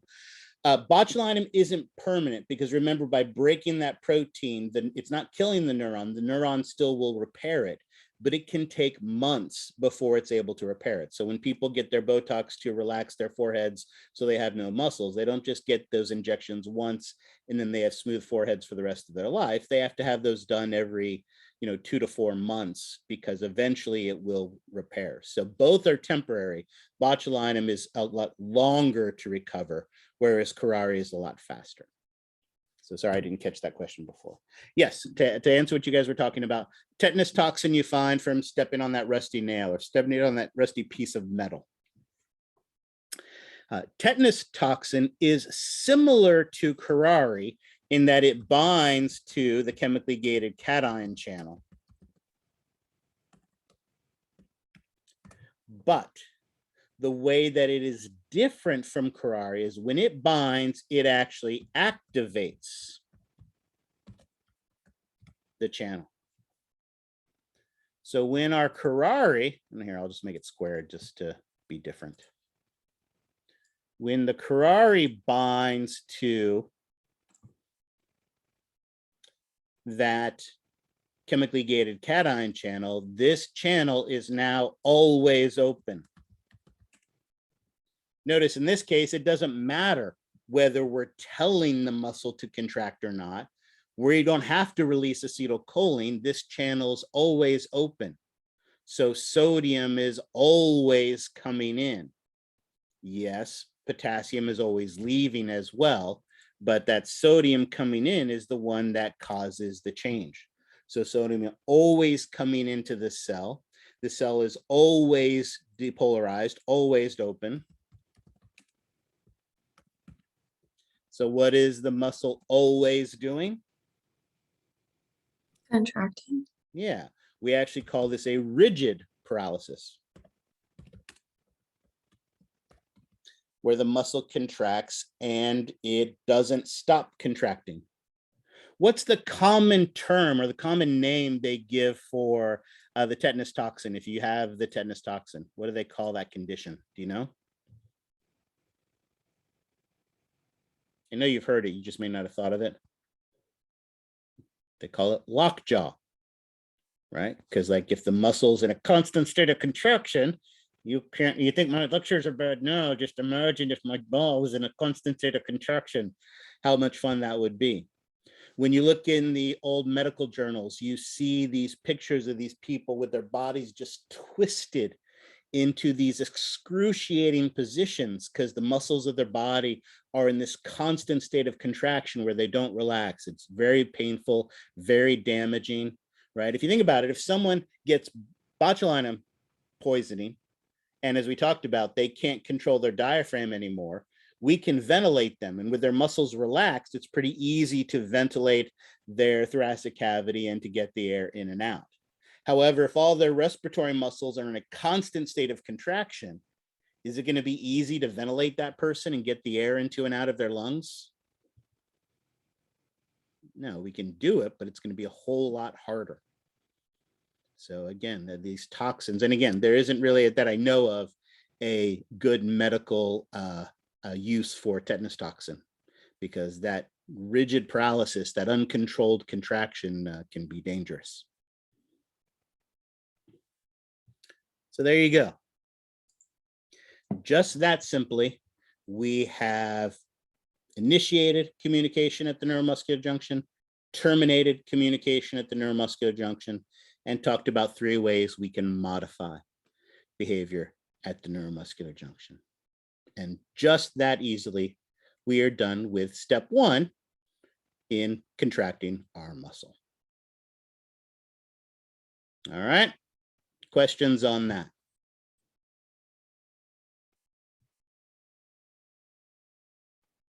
All right, like I said, your book, your Mastering A&P, all of these are great resources to go to get this information. Actually, I've taken pictures of these images, so I'll share those on our module as well. And that is all I wanted to do for a lecture for today. I know we went a little longer than I normally do, but I wanted to do this continuously all together. So we'll go ahead and take a little longer than normal break. So let's go ahead and go till 10 o'clock. At 10 o'clock, I'll sneak it onto the picture here. What color didn't I use? Purple. So we will restart at 10. And when we come back, make sure you have your drawings and your red and blue pens, because we're going to start doing our origins, insertions, and all of that stuff. All right. Questions on any of that? So what happened with the gum in the keyhole? Did it work? No, because our high school had separate buildings, kind of like our campuses. For those of you who have ever been on our campus, I can't say who has or not, but we had lots of individual buildings. But basically what happened is you had, 5 or 6 classrooms all in one building, and then there was a central area, or at least they were connected to other rooms. So all they had to do is go into one of the other classrooms, open the door from the inside, and we were all able to get inside and take the exam. So, the custodian had to come and change the locks, but we still had to take the tests. So despite my best efforts, besides that student's best efforts, no, it wasn't me. But yes, somebody did actually do that, but it didn't work. We still had to take the exam. So don't do that. That won't work. All right. Any other questions? All right. I will see you guys at 10 o'clock.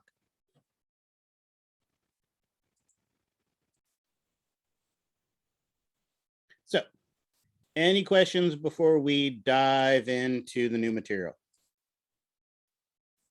Like I said, we switch gears into lab now, and our primary focus is going to be that handout that we have, where we're going to talk about the muscles of the body. And of course, for all of the bolded muscles on that list, we have to also identify their origins and insertions.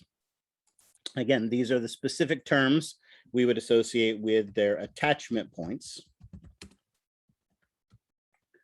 And I think we talked about this a little bit in the last class, but we'll emphasize this now. When a muscle attaches to the bone, typically it needs to attach across 2 bones. So here is bone 1, and here is bone 2. And so when a muscle attaches, it's going to cross here. Hold on, let's change colors.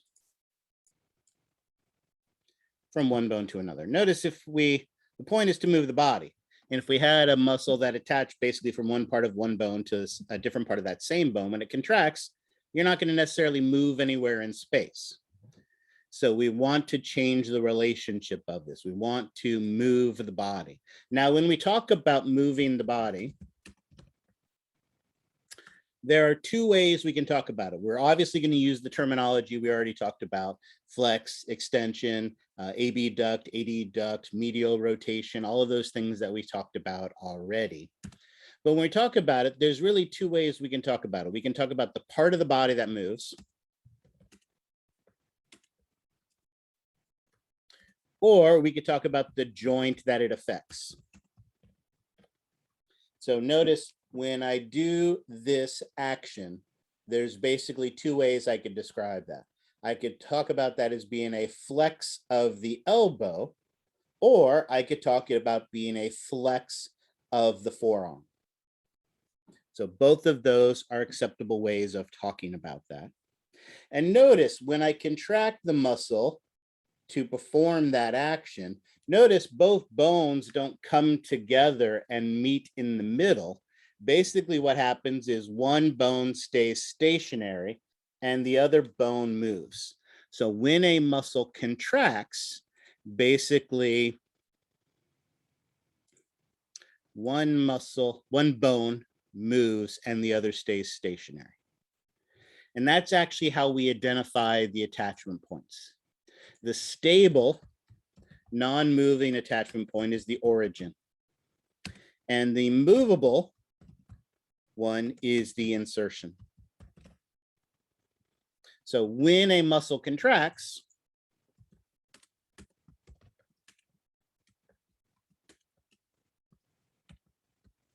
it pulls the insertion towards the origin.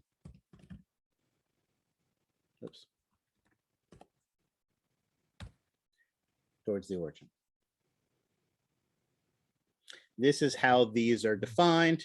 And as we also talked about at the last class, and the reason you have your red and your blue pens is by convention.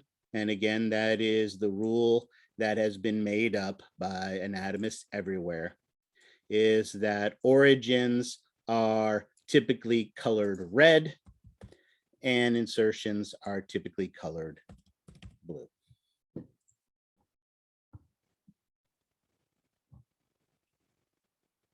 All right. Questions on this?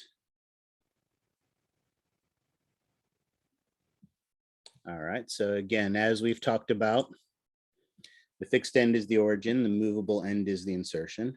But there are some other characteristics that are typical of origins. Again, keyword here being typical, that means not always, but typically.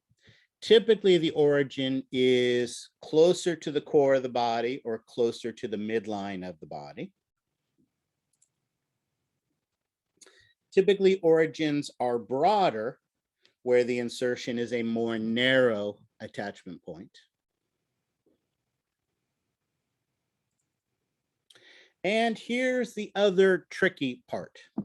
You have a muscle that we've talked about a couple times called the biceps brachia.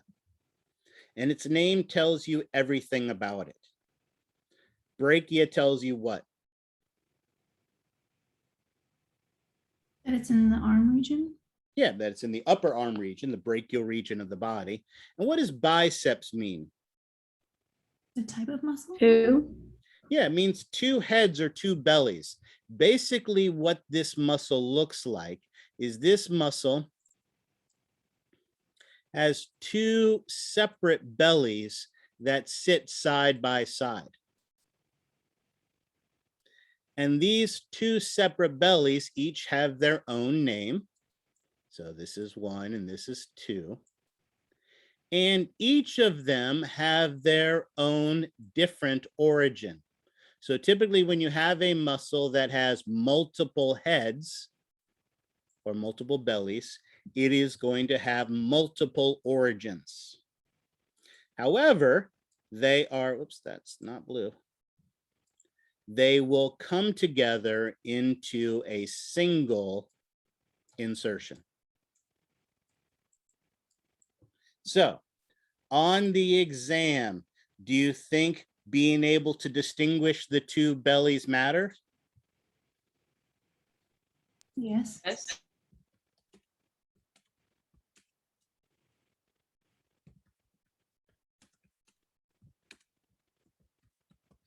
And do you think it's going to be important to identify their individual origins as well? Yes.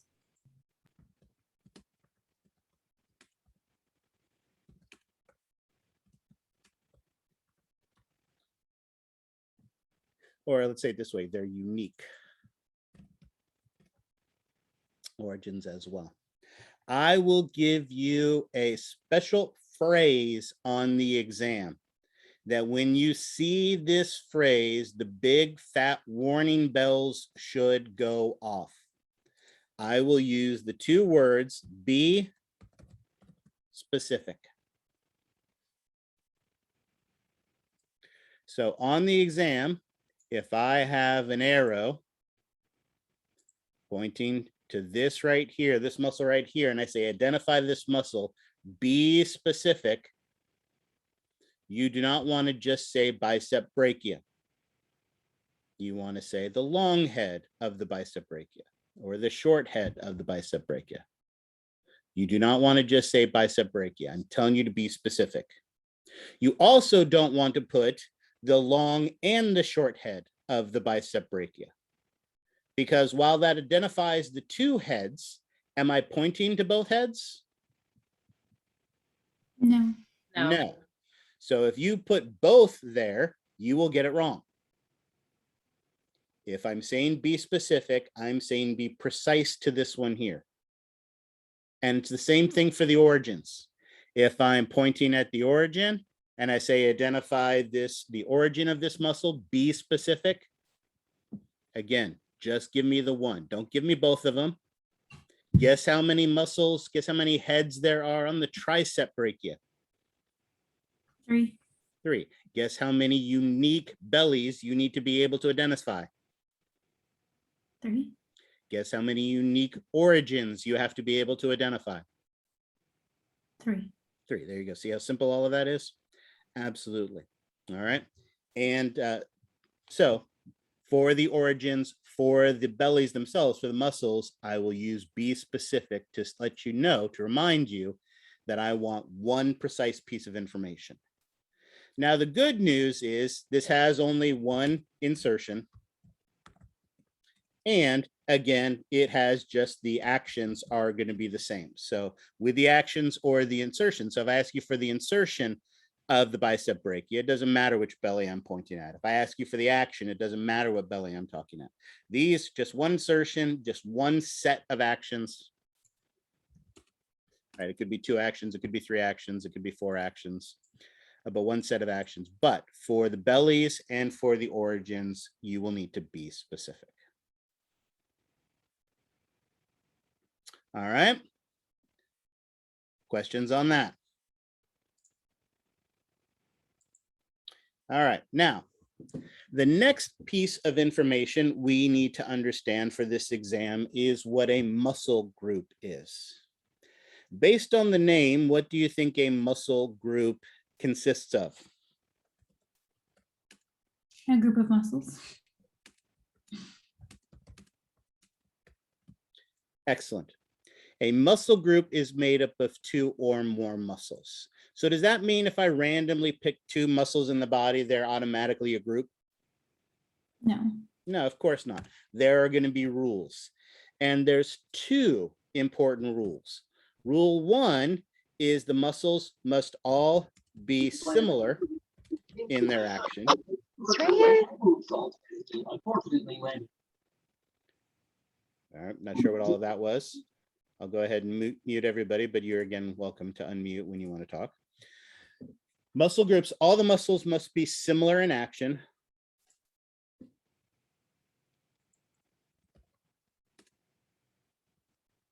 Notice not identical, but similar in action. And 2 is they all must share at least one attachment point. Meaning they must either have all of them must have the same origin, or all of them must have the same insertion. Some muscle groups will have both, but you don't have to have both. You just have to have at least one. Now, on this exam, there are some muscle groups where you just need to know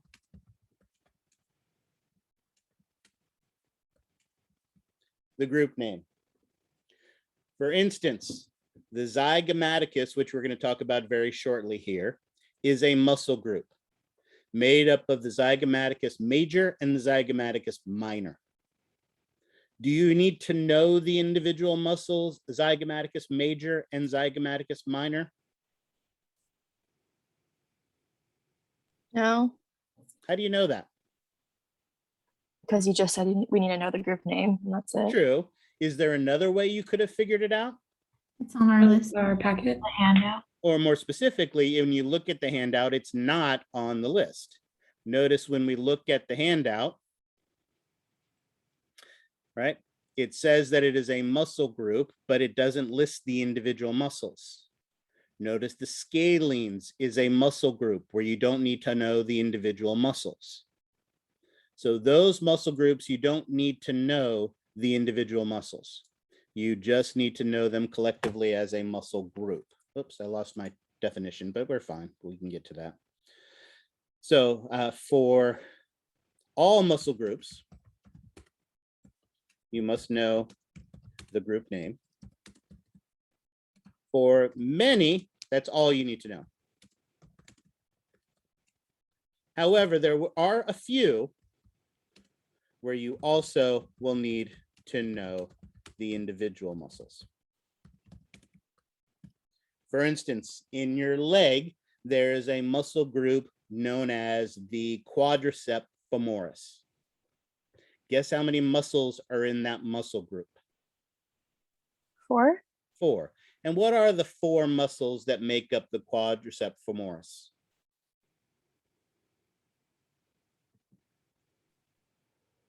One of them, I believe, is something to do with rectus. Yep, one is the rectus femoris. And what are the other 3? You should have your study guide in front of you. I'm looking for it. All right, let's see if we can Vastus. figure it out together. Vastus intermedius. There you go, that's one. What's the next one? Lateralis. Why can I not get this to do what I want it to do? All right, that's weird. Am I not sharing this? Hold on. Let's go back to that again. So vastus lateralis, vastus intermedius, and what else?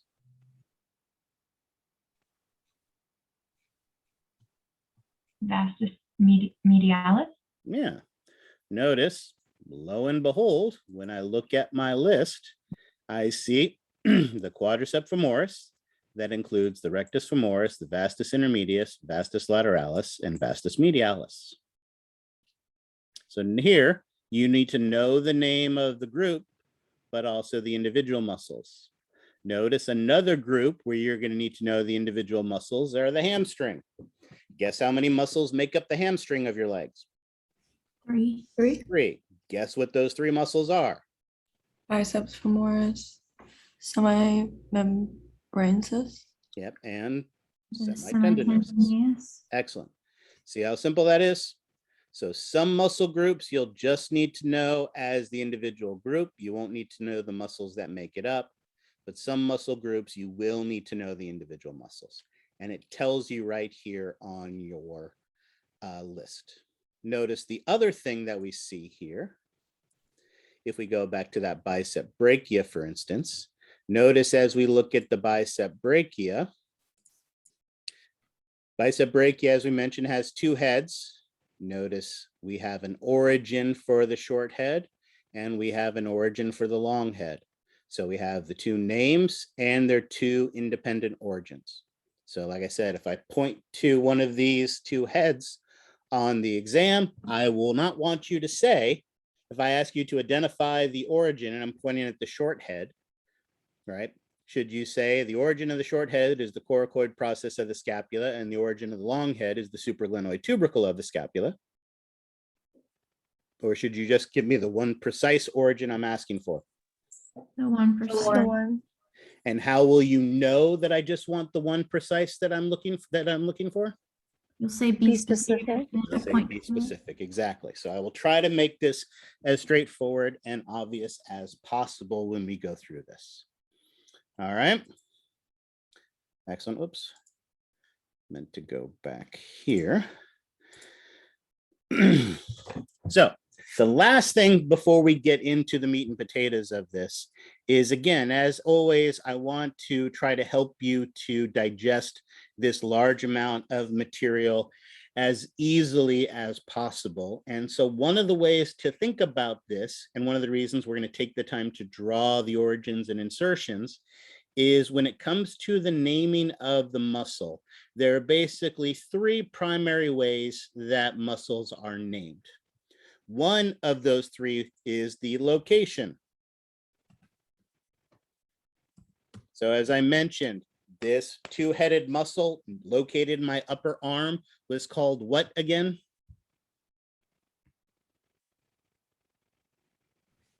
The quad. Upper arm. Two heads, upper arm. Bicep brachia. Bicep brachia. Excellent, excellent, right? The location, brachia, tells you exactly where it is, right? Another way they name muscles are by their actions. I have an adductor magnus.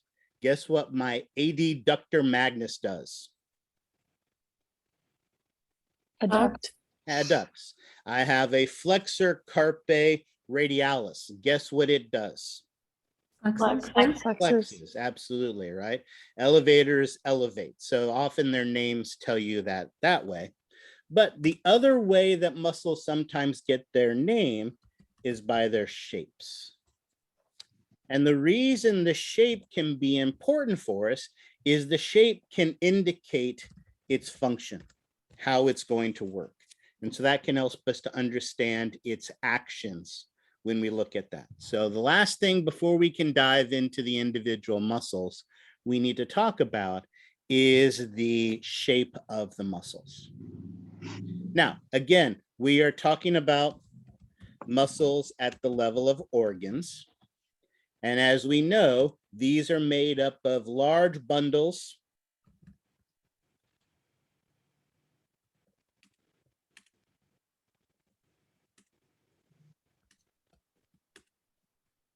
of muscle cells. And what do we call a bundle of muscle cells again? Fascicle? Yeah. And that fascicle is important, right? One of the things to remember is that, as we talked about, we have a fascicle, and that fascicle has all of the muscle cells inside of it. And they're all parallel to each other. Again, you may not have thought of these fascicles as being important or something that you're aware of, but it absolutely positively is. For instance, we were talking before, again, you cannot argue that muscle is meat, right? If you want to argue muscle is murder, we can have that discussion, but muscle definitely is meat. So you spend a good chunk of change to get that nice tri-tip. So we talked about, you put that dry rub on it, you leave it in your fridge for 3 days, you bring it up to room temperature, you sear it on that hot grill, then you take it down to low and slow, bring it up to the perfect temperature, you take it out, you rest it for 20 minutes to let it reabsorb the juices. And then once you do that, do you just cut that tri-tip at any old orientation that you want? No. No, how do you cut a tri-tip? The grain? Yeah, against the grain. What the heck's the grain? The Action of the way it's going. Yeah, it's the direction of the fascicles. Exactly. That grain that you see on the muscle is the direction of the fascicles. So notice by cutting your tri-tip against the grain, it helps to break up the connective tissue and makes it a much tender piece of meat to chew. If you were to cut along the grain, you wouldn't be breaking up the connective tissue, and so it would be much, much tougher. All right. However, maybe you don't want to put that much time and love into it. So instead you buy that cheap, butt, stick it in the slow cooker, pour a can of beer over the top of it, put the top on and let it sit for 12 hours. What happens after 12 hours to that meat?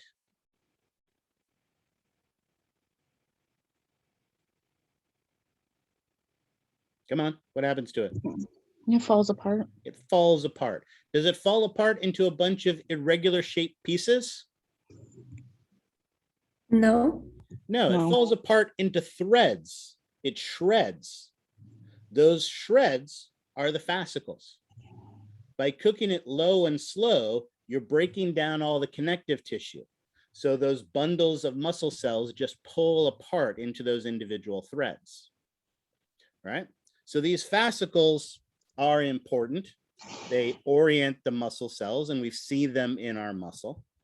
And as I mentioned, inside of a fascicle, all of the muscle cells are parallel. However, in our muscle, the organ, are all the fascicles necessarily parallel to each other? No. No. And so it is going to be the orientation of the fascicles that is going to determine how the muscle works. So again, all muscle fibers in a fascicle are parallel, but all fascicles are not parallel. And it is the orientation of those fascicles that both determine the shape of the muscle and also determine how they function. Now, there are 4 major shapes. Here we see the illustration, and let's see how this works. The first type are what are known as parallel muscles. Guess how the fascicles are arranged in a parallel muscle? Parallel. Parallel, exactly. So all the fascicles are all parallel to each other. Notice this makes an efficient function. When this fascicle contracts, or this one contracts, or this one contracts, is it going to change the action of the muscle? No. No, they're all going to move in the same way. This parallel muscle is our most common type. And the other way we see this is in their function. Now, again, of course, what is the #1 sole purpose of why we contract our muscles? Movement? To pull Okay, the movement is insertion part of forward. it, but I'm looking for a little bit more higher end function. What is the ultimate goal of contracting a muscle in your body? To pull the insertion to the origin. That's what they do, but I'm talking ultimate. Like, what is the true meaning of muscle activity? Why do Movement. we? Yeah, movement for what though? For what purpose? What goal? For whatever you want. That's a good True. question. And of course, what does every person in the world want to do? Of course, every person in the world wants to woo women, right? So again, the ultimate goal of contracting muscles is so that all of us are capable of wooing women, right? And again, you see this with parallel muscles. When you do parallel muscles, when you contract a parallel muscle, the muscle indeed gets shorter when that happens, but it also gets wider. So when a muscle contracts, it gets shorter and it causes the muscle to get wider and bulge, right? Again, you can see this when you go to the gym. You go to the gym and every single person in that gym is all doing bicep curls. And why are they doing bicep curls? To woo women. Exactly, right? Because they're hoping they're going to be standing on the street and some woman's going to come up to them and they're going to ask them where, on campus, hey, where's the bookstore? And they go, oh, the bookstore, oh, it's over there, right? And so they can bulge that big muscle, do the curls for the girls. Yeah, because girls get the girls, exactly. Girls gets the girls. You do that bulging muscle, and that bulging muscle gets the girls. All right, so absolutely. So these parallel muscles, they get, when they condense, when they contract, they bulge. And there's those little mice that we talked about moving around underneath the skin. All right, so notice they tend to have a spindle shape, tendon at both ends. And like I said, it gets shorter, but it also bulges when the muscle contracts. Now, while this is the most common shape, there are, of course, other shapes as well. And the next one is a convergent muscle. Notice in this case, the fascicles kind of spread out in a fan-like position. This causes a much broader muscle where we have a big, huge fan distribution on one side, and they all come together. Absolutely, so like very much like a shell. Where's an example of a place where you might find this type of muscle? Your traps, maybe? True, traps is a good guess. And notice also, like Augustina pointed out, your pectoralis major muscle as well, the chest muscle. Right? Now, again, a bench press is a perfect way to work out that big chest muscle. But do you always want to be laying down parallel on that bench when you're doing the bench press to fully work out your pectoralis major muscle? No. No, sometimes you want to be inclined, so you're pushing upwards. Sometimes you want to be declined, so you're pushing downwards. And the reason for that is you want to work out all the fascicles. Notice, unlike the way we saw before, when this fascicle pulls and pulls, it's going to pull the insertion this way, whereas when this fascicle pulls, it's going to pull the muscle this way. So notice with this big, broad attachment, we get a much wider range of motion. We're not just pulling the bone in one direction, we have more flexibility of movement. So your shoulder, not surprisingly, is a great place to have these convergent muscles so that I can move my arm all over the place, whereas my elbow just bends one way. So I only need parallel there. So as we said, the shape really helps to affect the function. This next type is a pennate muscle, which is a very, very clever type of muscle. With the pennate, notice we have a single tendon, and to that tendon, we have fascicles that connect. And notice the fascicles are not parallel to the tendon, but they are parallel to each other. The advantage of this type of shape is we get a lot of fascicles onto a single tendon. And what we can get is a lot of strength in a very short amount of space, right? Again, we're not in the classroom, so it's a little bit more challenging, but if we were in the classroom, I could throw a rope out into the middle of the classroom. All of us would be, it kind of does look a little bit like a scapula, absolutely. And pennate means pen or quill, because it kind of looks like a quill of a pen, exactly. If we were playing tug of war and all of you were on one side and all of me was on the other of a rope, right? Who's going to win? All of you pulling on one side of the rope or all of me on the other? Us. Yeah, you are, because you've got more hands on that rope and you're going to be able to generate more force.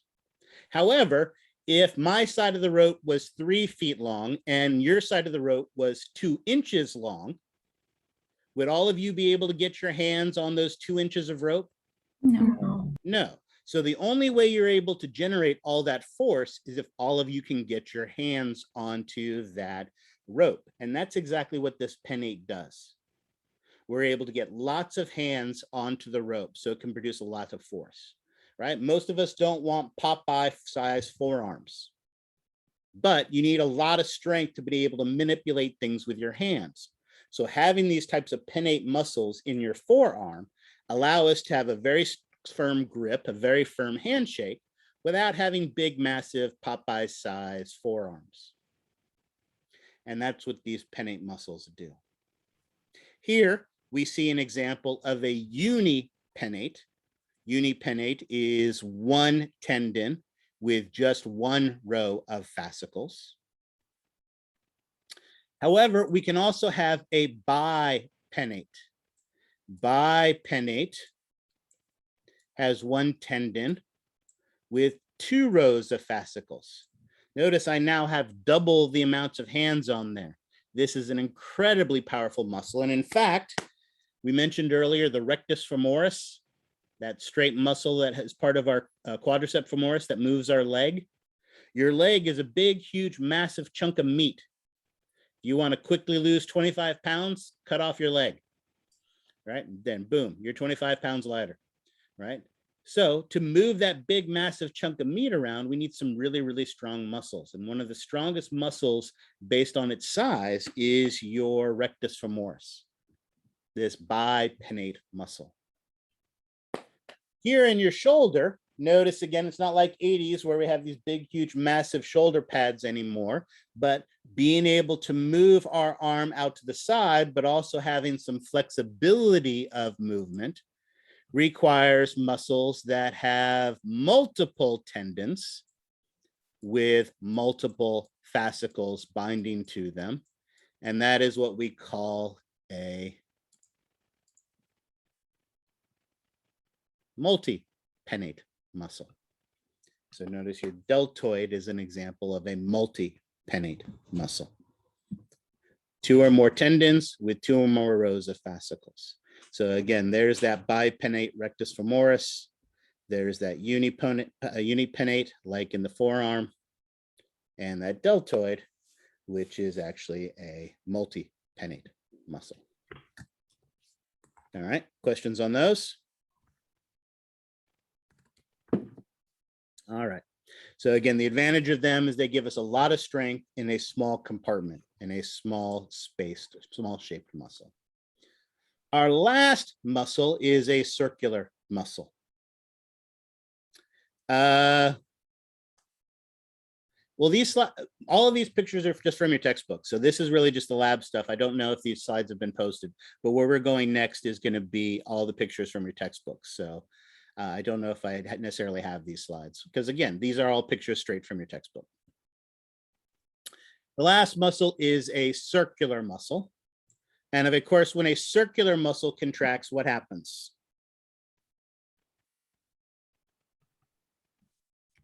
It closes.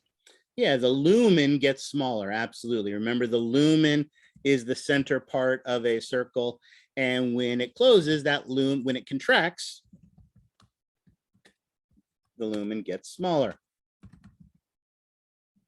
In some cases, some of these circular muscles can be thick enough that when they contract, not only does the lumen get smaller, but the lumen actually closes, in which case, basically, we would have a muscular valve that controls the movement of substances. And what would we call a muscular valve like that? A sphincter. Yeah, we would call it a sphincter, exactly. All right.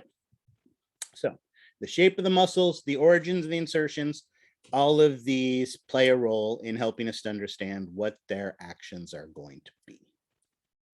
All right. Questions on that? All right. So let's get to our list then. Our list is now, our goal is to talk about the muscles. Here is your friend and mine, the masseter. Here we see this on the illustration.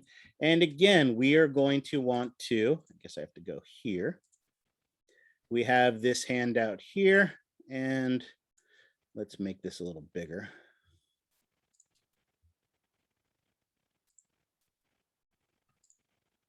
Perfect. That's nice. Put that over here. Masseter, as we see, and let's go back here, is a nice superficial muscle covering up the jaw region of our face.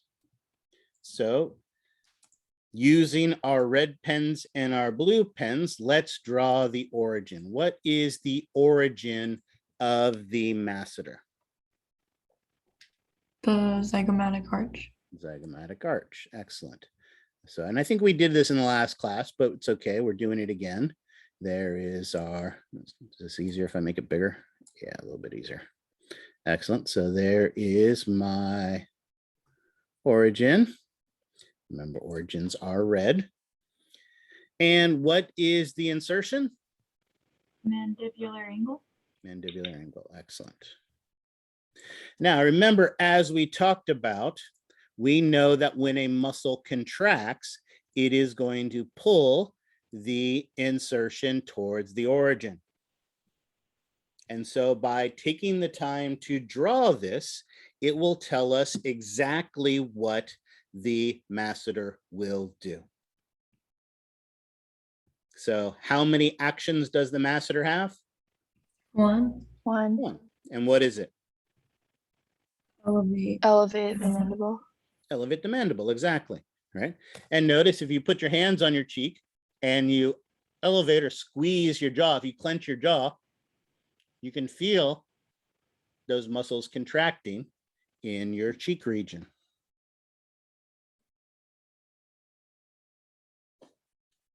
I'm going to cheat and use the same picture because it is the same picture.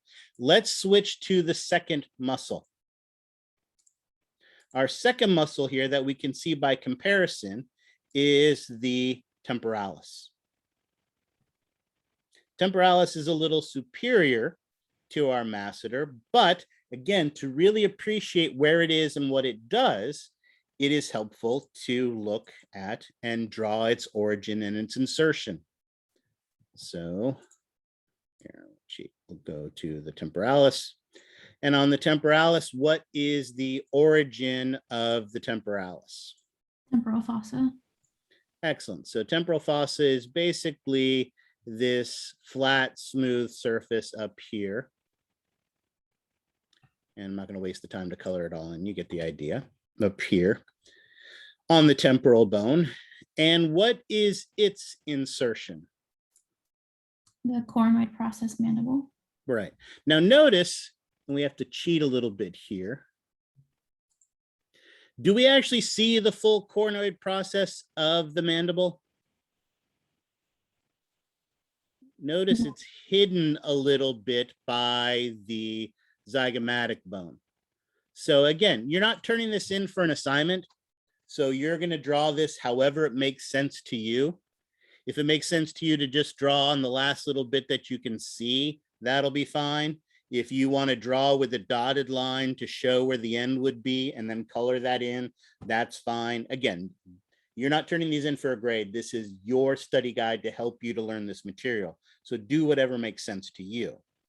But again, notice the advantage of this is once again, we get this appreciation that when a muscle contracts, it is going to pull the insertion towards the origin. And notice this time when it pulls, it's pulling at an angle. So how many actions does the temporalis have? One, One? Two. oh, two. Two. What are they? Flex head. Elevate and And retract. then rotate head. Well, careful, we're still on the temporalis. Oh, sorry, elevate and retract mandible. Right. So again, this also elevates the mandible, brings it up. So notice again, if in this side you put your hands on your forehead, on the side of your head, on your temples, and you contract the muscles, you can feel your temporalis contracting up there. So again, it's going to elevate it. But notice also it's bringing the jaw back, retracting the mandible as well. Right? When might you use something like that?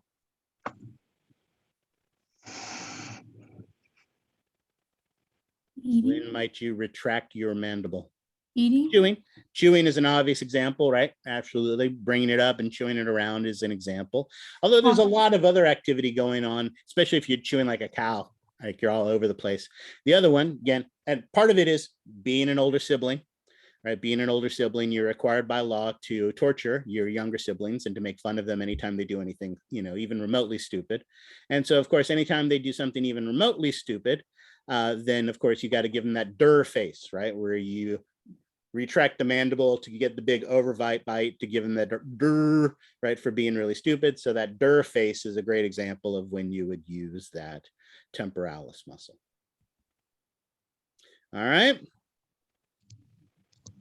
questions on that? All right. Do we get how the game is played? Do we understand how this is going to work? Yeah. Excellent. All right. So what's the next muscle on our list? The sternocleidomastoid. Excellent. Again, we always have these big alphabet soup terms that we're going to have to learn.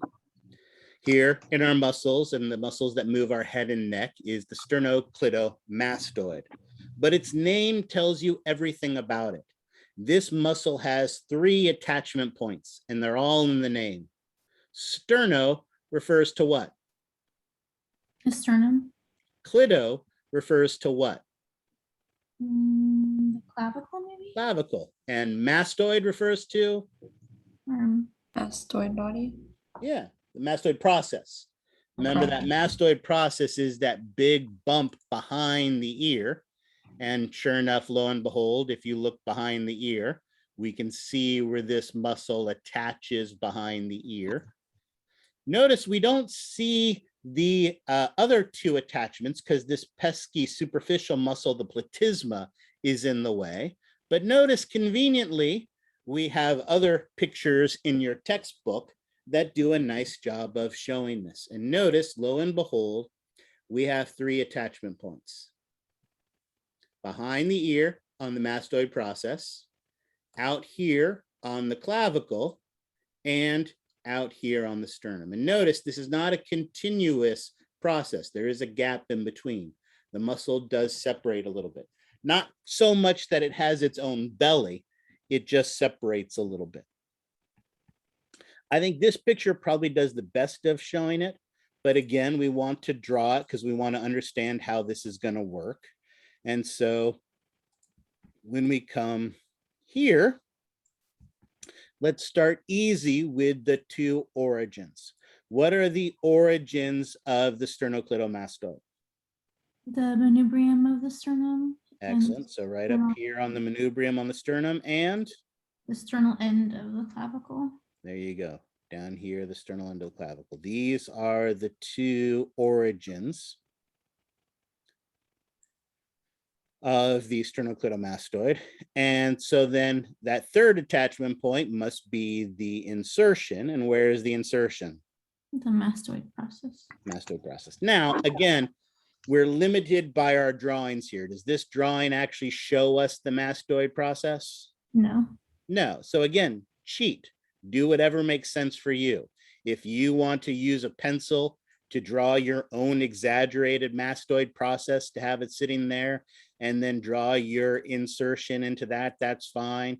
If you just want to do it right on the part of the bone that you can see, again, the point of this is so that it makes sense for you. I like to cheat and draw my own mastoid process, so that's a perfect place to do it. Your other choice, if you think about it, you could go back to the previous picture and have an arrow, and have an arrow drawing to remind yourself that, see, no, this over here, this is actually the insertion for the sternocleidomastoid.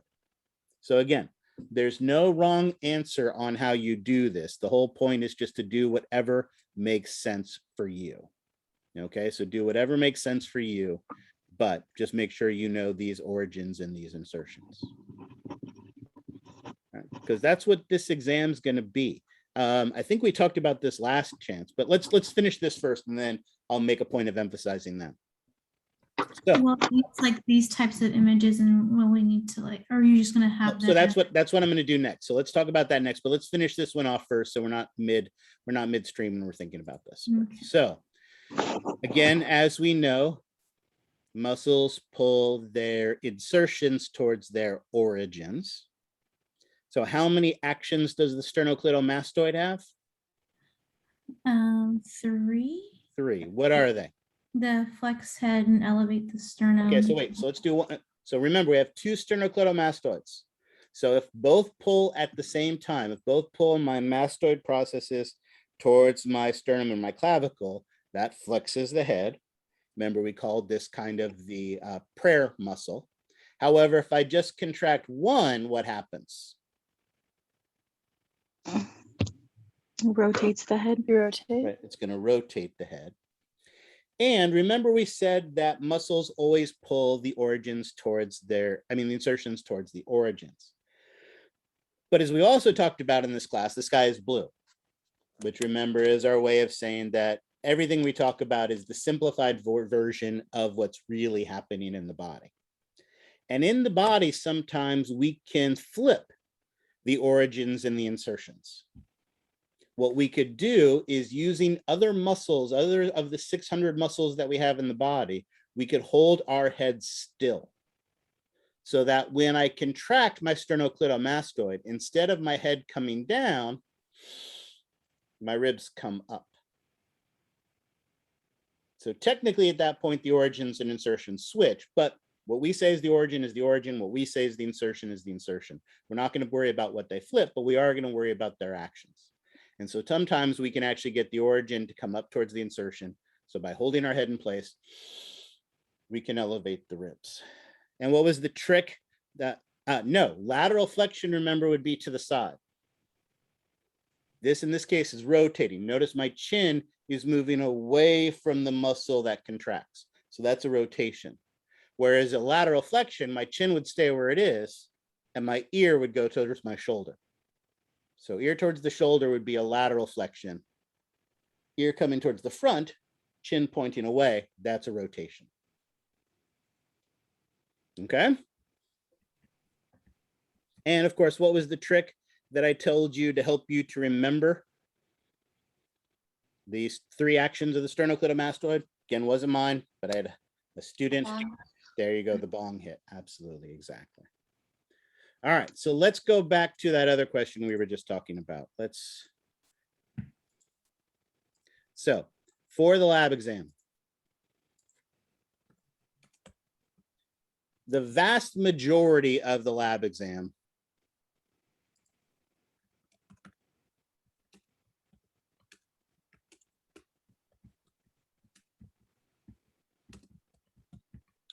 most of the slides are going to be pictures of muscles. This means either charts or models. And of course, on those, I'm going to ask one of 4 questions, right? What are the 4 questions that I could ask? What's the name? Name, Origin, origin, insertion, insertion, actions. actions. Absolutely. All right, so that's what most of the slides are going to be. However, somewhere, let's say 20%, that might be a little high, but 20% is probably a good guess, will be bone pictures. So I could have that picture of a skull, and I could have an arrow pointing at that mastoid process. And I could ask you the question to identify the muscle that inserts into or originates from the bone feature. So if I showed you a skull and I had an arrow pointing to the mastoid process and I asked you to identify the muscle that inserts into this bone, inserts into this bone feature, what would your answer be? Sternocleidomastoid. Right. If instead I pointed to the smooth surface of the side of the skull here and asked you to identify the muscle that originates from this bone feature, what would your answer be? Temporalis. Temporalis, exactly. All right. That's the majority of the exam. There, of course, will be histology. And remember, with the histology, not only do you need to identify the muscles, but also know their characteristics, right? You need to know that skeletal muscle is striated. You need to know that smooth muscle is found in the walls of the hollow organs mostly, has the highest rate of regeneration, right? And so on and so forth. And remember, this will also be models or histology slides. And there will be a small handful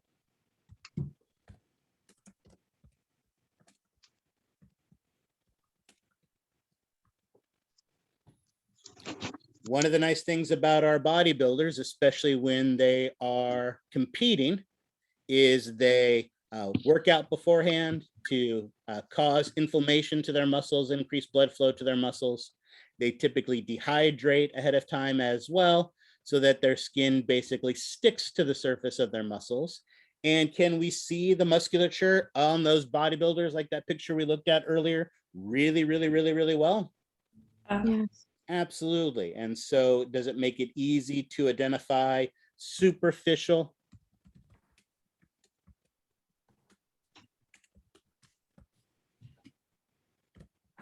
I think there's one exception of a deep muscle that I will hold you for, but it's a very obvious deep muscle, but I think that's it. I think all the rest are just superficial. So they'll mostly, almost all of them will be superficial muscles, easy to identify from a bodybuilder picture. And we'll look at examples of those. Now, the one thing we need to be careful of is as these bodybuilders get these big, huge, massive muscles, they don't always necessarily look the same as they do in mere mortals like you and me. So you'll notice there is a handout in your modules that kind of shows how some of the muscles can be displaced a little bit as they get really big. So you'll want to make sure you familiarize yourself with that as well. My guess is this exam usually has somewhere around 80 to 85 questions, somewhere in that range. So, and this is what it's going to be. These are the things, this is the information you're going to be responsible for. It should be pretty, hopefully simple and straightforward. All right. Questions on that? All right. You asked the question about lateral flexion, and I think that's a great lead into the next muscle we are responsible for. What's the next muscle we're responsible for? Scaling. The scalenes, exactly, the scalenes. And again, I don't care how you pronounce them as long as you identify them. Notice again, here is our sternocleidomastoid on the right. Remember, there is one on the left as well. They're just showing these two muscles by comparison. Notice on the other side, they've shown us a deeper muscle group to the sternocleidomastoid known as the scalenes. The scalenes is a muscle group actually made up of 3 muscles. And do we care? Yeah. Nope. Which No. one? Yes or no? We got both. No. No, we don't need to know the individual muscles, names of the individual ones. We just need to know them collectively as the scalenes. Notice it is similar in its location to the sternocleidomastoid, but it is different enough where it's going to have similar, but also different functions. Let's start easy. What is the origin of the scalenes? Transverse processes of C2 and through C7. Excellent. And I'm going to just go ahead and draw it on here so that we can see them. You can draw it on your picture. So notice here, here, here, here, and here. Excellent. Where else? Oh, I'm sorry. And what's its insertion? Anterior and lateral surface of the ribs 1 and 2. Excellent. So again, similar insertion, similar origins, but not identical. Notice the scalenes does not attach directly to the head. So is it going to be able to twist and turn the head?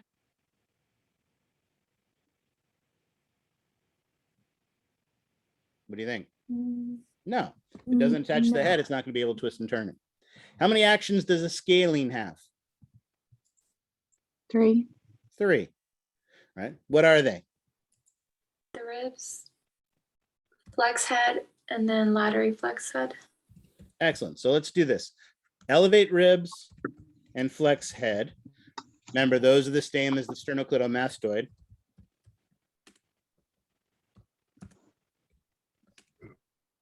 So both can flex the head, both can elevate the ribs, but whereas the sternocleidomastoid rotates the head, what does the scalenes do to the head? Laterally. Flex laterally. There's your lateral flexion, right? Where you laterally. So when we're when we're writing this on the exam, let's say you ask us what the action is, we need to specify if it's both or one and what they each do. So that's a great question. Let's go back to this to talk about that. One of the things that I will do to try to make this easy for you is if I point at the scalenes, I will ask the question,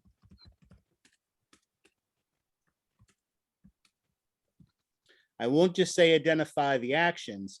I will say identify the 3 actions, right?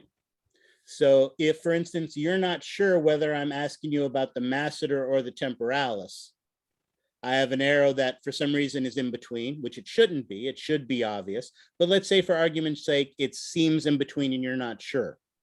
And I ask for 2 actions. Which muscle am I talking about? Am I talking about the temporalis or am I talking about the masseter? Temporalis. Temporalis, right? So I will ask for the specific number of actions that a muscle has. So I won't just say, give me all of the actions. I'll be precise. Give me the action, give me the 2 actions, give me the 3 actions, give me the 4 actions. So I will do that to help you as well. So for both of these have 3 actions, right? And those 3 actions are similar, but 2 of them are the same. Flexing the head, elevating the rib cage, but one of them is different. Excuse me. All right. Bless you. Did I answer your question? Yes, thank you. Okay, perfect. And again, come back here. We find the scalenes. Where is the scalenes on this one? I don't remember where I put it. You were just at it. It's just Yeah, hard to this one? see. There Okay, it is is, this right one there. Yeah. Again, it is a little bit of a simplistic illustration, but again, the point is to help you. So for the scalenes, we know it's the transverse processes of the cervical vertebrae. Now do the ones that I Is can it not on the first one though, right? Hmm? Is it not on C1? No, because remember C1 doesn't have a transverse process. Oh, okay, yeah. And then of course its insertion is anterior and lateral, rib 1 and rib 2. All right. Excellent. What's next?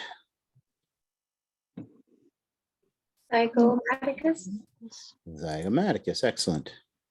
Zygomaticus is another muscle group made up of 2 individual muscles. Those muscles are the zygomaticus major and the zygomaticus minor. These 2 muscles actually have the same origins and the same insertions. And in fact, on some of the models that you show, they don't even differentiate the 2. So like if you look at some of the torsos and some of the other models, they don't bother differentiating. So do we care about recognizing each individual muscle? No. No, absolutely not. So we're just going to know them collectively as a muscle group. And what is the origin of the zygomaticus muscle group? Zygomatic bone. Zygomatic bone. Zygomatic bone. Notice the bone, not the arch. The arch is the origin of the masseter. Here we're talking about the apple of your cheek, your zygomatic bone. And what is the insertion?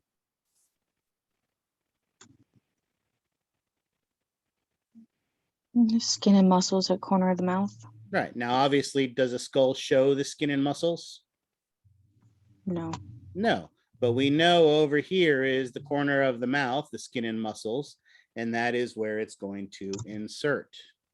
And as we also know, muscles do one thing and one thing only. They pull their insertion towards the origin. So when you elevate the lateral aspect of the lips, what do? Smile? Smile, exactly. So this is what we use to smile, right? So your zygomaticus pulls up, elevates the lateral aspect of the mouth, what we commonly refer to as a smile.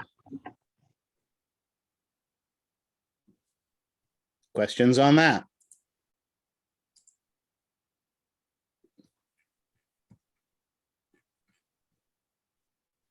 And notice just that easily, we have identified all of the muscles of the face, the head and neck that you need to know the origins and the insertions of.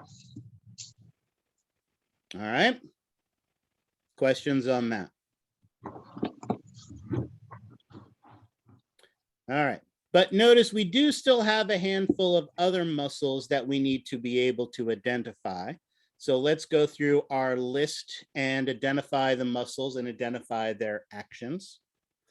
Starting first with the buccinator.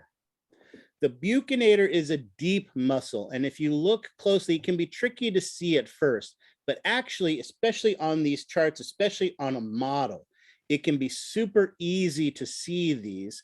And the key to this, let's use a really bright color. We'll use the blue and we'll make it big.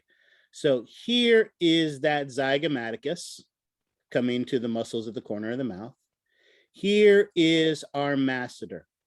So notice here is our masseter and here is our zygomaticus. Everybody see those two superficial muscles? Yeah.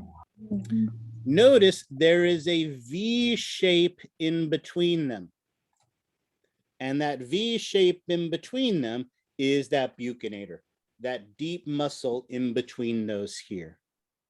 Notice we haven't looked at it, but let's cheat and do that. And again, I haven't looked at it first, so this will be new to me as well. Let's see if it's any good. On our Cosumnes River College site, remember we also have our Mastering P, the personal anatomy lab, which is excellent for this. But let's go ahead to the muscular system. I'm guessing the head is part of the torso. Notice if we look at, oh, perfect. Notice here, we see it right here. So notice again, here is that masseter.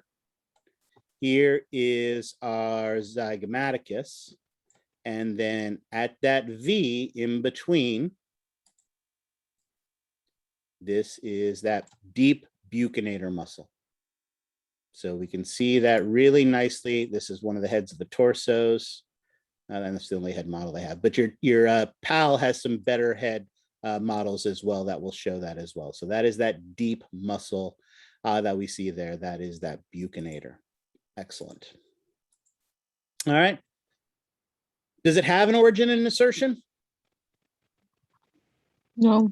Yes. Yes, of course it does. But you're right, we don't care. So you're right in that no, we don't care what it is. But remember, it's not that it doesn't have one. It absolutely has an origin and insertion. We just don't care what it is because it's not going to be on the exam, right?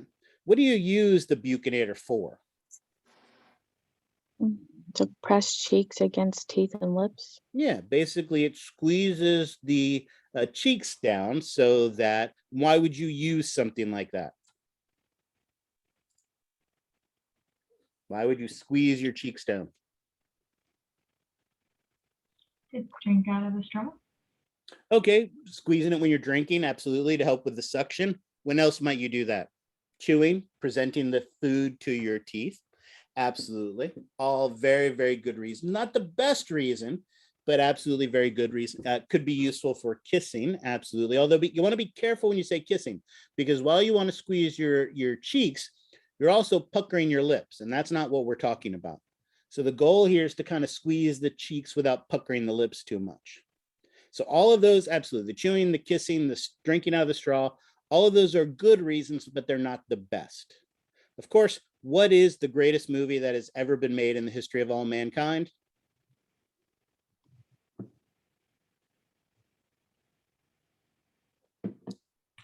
I know, don't be shy. I know you guys all know what it is, but you don't want to mention it.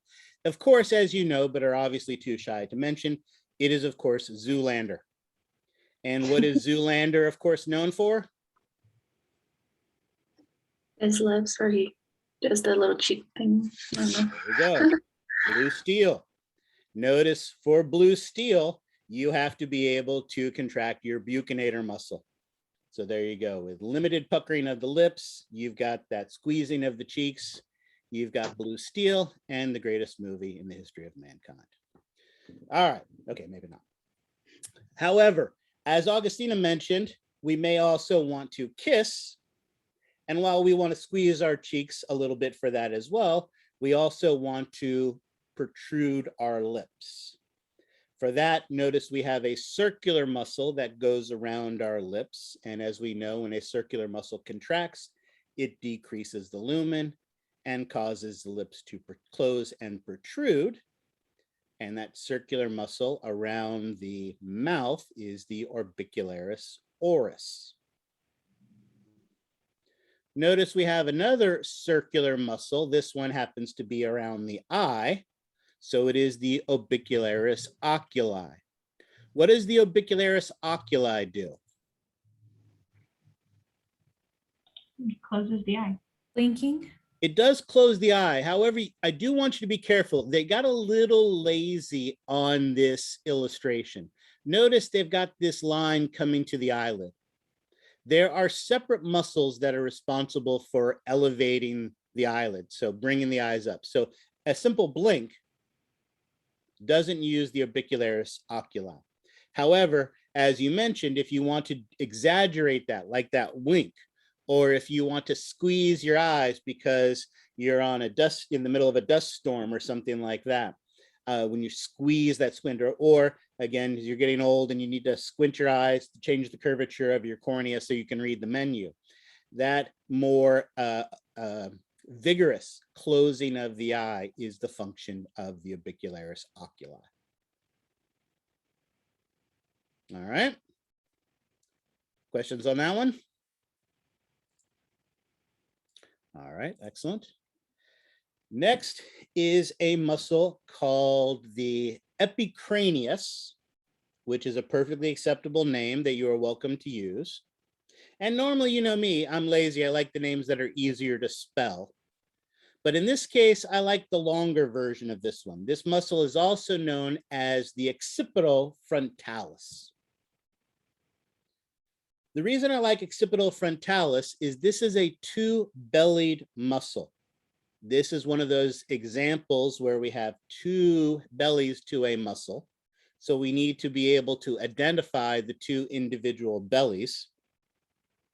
And guess where the location of the two bellies of the occipital frontalis are located? Yeah, in the occipital region and the frontal region. Notice if we turn the head to the side, we see those two bellies. We see anteriorly the frontal belly of the occipital frontalis and the occipital belly of the occipital frontalis. So on the exam, I may have an arrow that I point right here, and I will say, identify this muscle, be specific. And what will your answer to that be? Frontal belly of the occipital frontalis. Exactly. Or again, you can also say the frontal belly of the epicranius. Both of those are fine ways to describe it.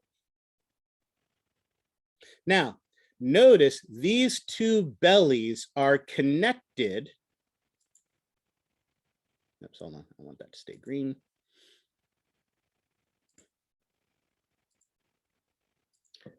Notice there's a big, broad, flat tendon that connects these two together.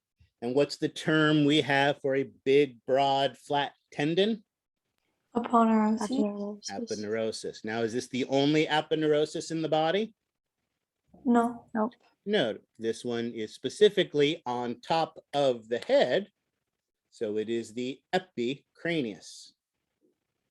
Notice on your list at the bottom of your boxes in bold are some key words, structures that you are going to be responsible for. And the first structure you'll be responsible for is the epicranial aponeurosis. So on the exam, instead, if my arrow is pointing here, I will say, identify the structure. And you will say epicranius or epicranial aponeurosis. Sorry. For the structures, would you show us a picture of bones? No, because none of the structures are going to be bones. Right, okay. Okay.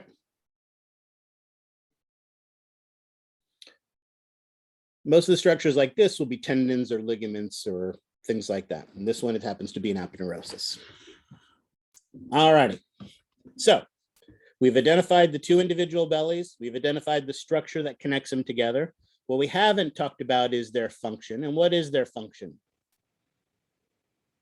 To elevate your eyebrows? Yeah, elevate your eyebrows. However, notice, and it's very convenient when you don't have any hair on top of your head like I do, when you elevate your eyebrows, not only do your eyebrows go up, but if you put your hand on top of your head, you can feel that your entire scalp shakes as you elevate your eyebrow. And that is because these two bellies are connected by that epicranial aponeurosis. So if your whole scalp moves as you elevate your eyebrows, because you can feel that epicranial aponeurosis connecting the two together. All right. Questions on that? All right. The last one is the platysma. Remember, before we had trouble seeing the ends of the sternocleidomastoid because there's this big, huge superficial muscle that drapes over the superficial part of the jaw. And that is the platysma. It's this big, broad, flat muscle covering the neck, right, coming up. And because it comes up from the bottom, again, we don't need to know the origin and insertion, but notice most of the muscles have been at the top pulling the jaw up. This one's below, so it pulls the jaw down. Of course, we're not going to say pull the jaw down on the exam. What are we going to say?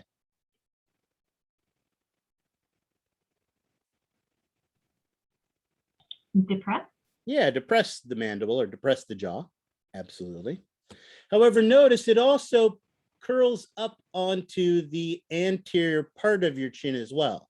So not only can it bring the chin down, but it also can bring your lower lip down, which lowers and protrudes your lower lip, right?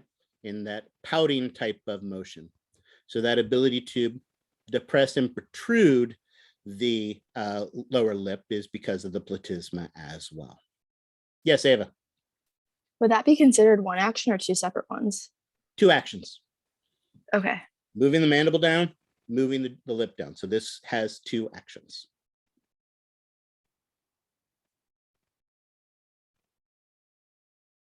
And there you go.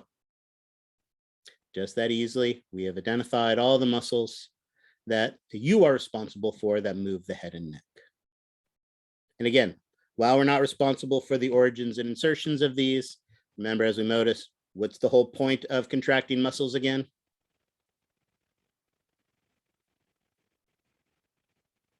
To woo women. Exactly, to woo women, exactly. I know it's silly to say, but it's more fun when you say woo women, right? So absolutely, but so think about all the muscles we just talked about. There you are on the beach, and it doesn't even have to be women. You could also woo Jonas Brothers. So there you are at the beach, right? Joe Jonas happens to be walking on the beach. So what do? You use your buccinator and your orbicularis oris to blow him a kiss and to whistle at him, right? Blow him a couple kisses.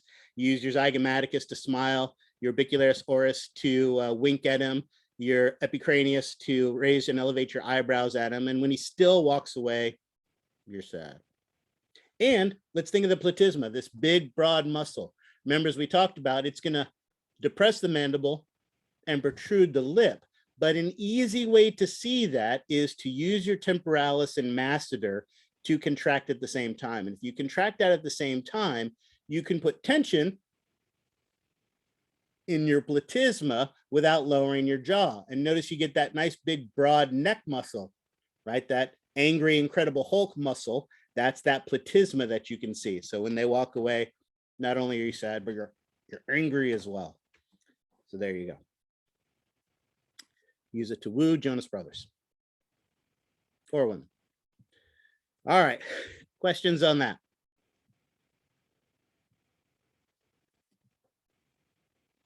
All right, that is the game. That is what we are going to be doing. We are going to, from now on, for the next 2 weeks, continue to discuss physiology.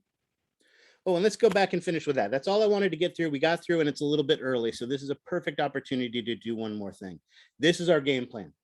We are going to continue to do muscle physiology, understand how the muscle works, and then slowly build back up till we're moving our body through space in lecture. And in lab, we're continuing to do origins, insertions, and actions. Now, there are a couple things that I want to remind you about to help you to be successful. One of the things, and again, I know everybody learns differently, but one of the things that has always really been successful in helping me is flashcards. And I know there are people who swear that flashcards don't help them at all. However, what I found in some of those instances is the reason people aren't successful with flashcards is they don't use them properly. One of the keys to a flashcard is to use both sides of the flashcard. So, for instance, you're going to have a flashcard that's going to have a picture of a head. And on this picture of the head with the jaw on it, you're going to have a single muscle that you've drawn that goes from the zygomatic bone down to the angle.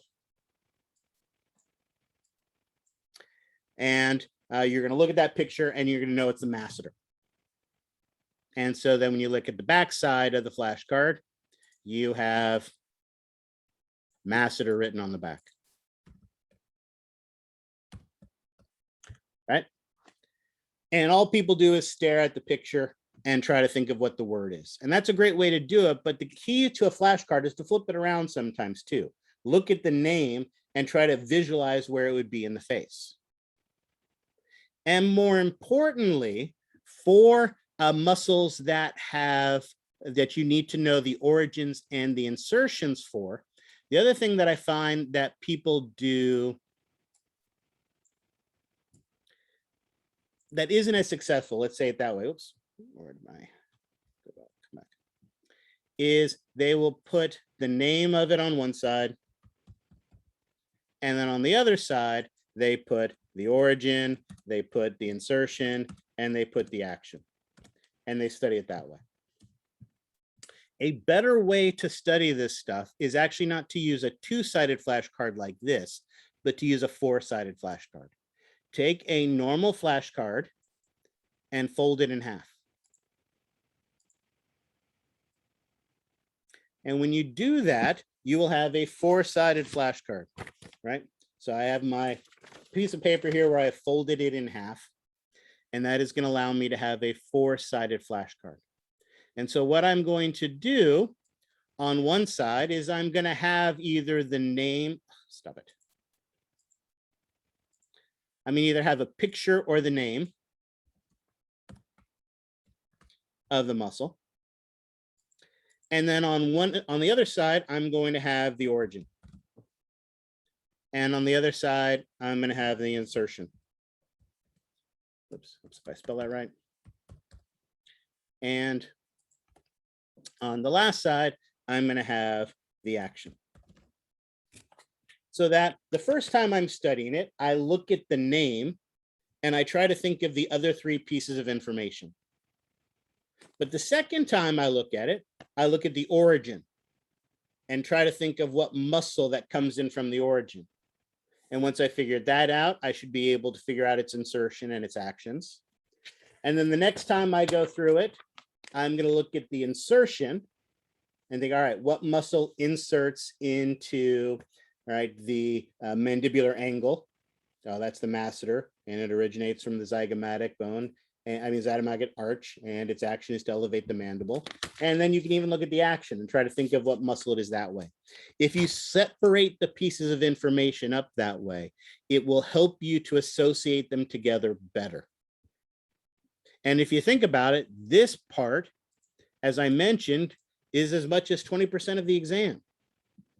Somewhere between 15 and 20% of the exam is going to be pictures of bones, where I'm going to be pointing at an origin and an insertion, and you have to figure out what the muscle is. So it is an excellent way to learn the material. And not only am I a visual learner, but I'm a tactile learner as well. So for me, actually, the act of writing out the flashcards helps me tremendously. Often when I recall the information, I recall when I was writing it out. If you're not a tactile learner, there are flashcards that you can be purchased this way. As we talked about in the last class, there's a flashcard maker in your personal anatomy lab that can make your own flashcards with the material that you're responsible for. Dahlia, yes. Are you gonna have it like red, blue, and the arrow, or just like without the arrows? Or for So on the exam, for instance, here, let's get a bone.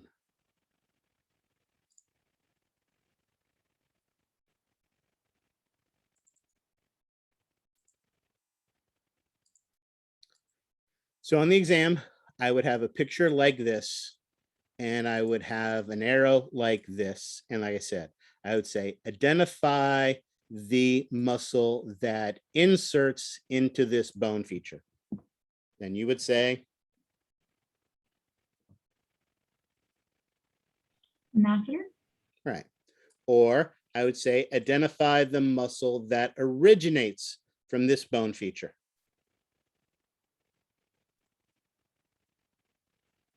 Wouldn't that be masseter again? Oh, did we say master for the last one? That one wasn't right. Hold on. Identify the muscle that inserts into this bone feature.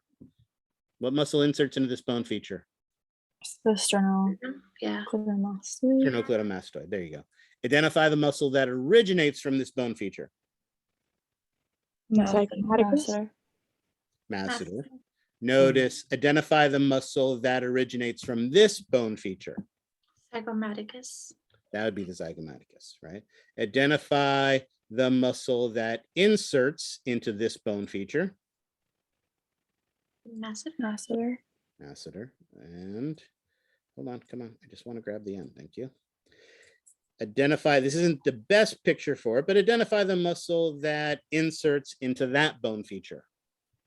Temporalis. Temporalis. So this is what it's going to be. I'm not going to use a blue arrow or a red arrow, but I will specifically say, identify the muscle that inserts into or originates from this bone feature. Okay, thank you. Okay, and so that will be what part of the exam will be. Like I said, somewhere 10 to 20%, somewhere around there is probably a good guess for what that would be. All right, so hopefully that will help with the lab portion, because that's what's going to be on the lab portion. The other thing that I want to mention, because we had a little bit of extra time, is I wanted to go back to what we were thinking about and talking about at the beginning of class today during lecture. Remember, as we said, this idea, this concept of a muscle contraction is a big, long process that we've artificially broken up into 3 parts.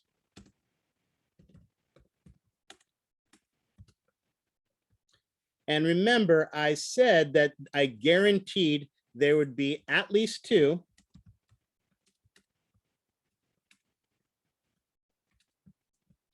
on the exam. But as we saw today in class, it's not going to be quite as straightforward as that. So notice, if we were to list possible essay questions,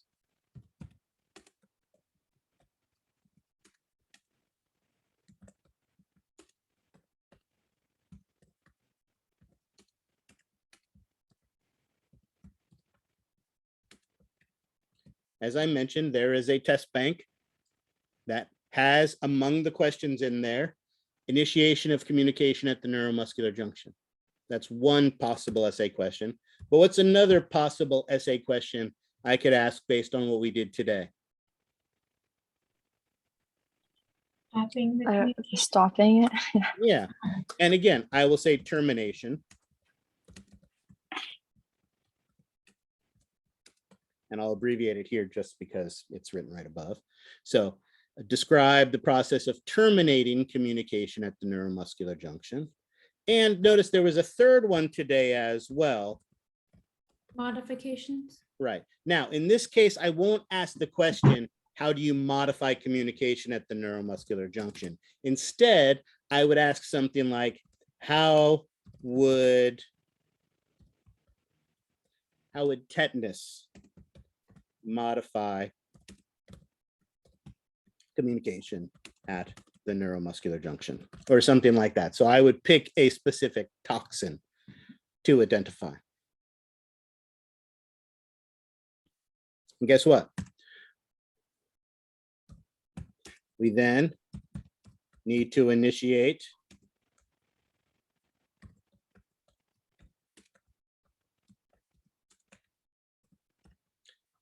excitation contraction coupling. Guess what the next possible essay question would be? Combination of excitation, contraction, coupling.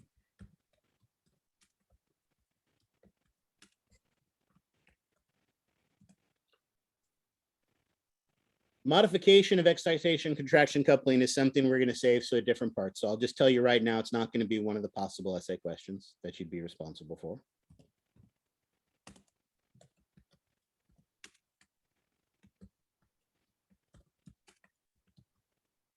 Initiation of contractile cycle. Now, the name tells you everything about it. It's a continuous process. So once it starts, it stops. And as we'll see, turning it off is super simple. So we don't really have to worry about terminating or modifying that. However, if you think about it, we could take this termination and put it together to have that fourth step in the process.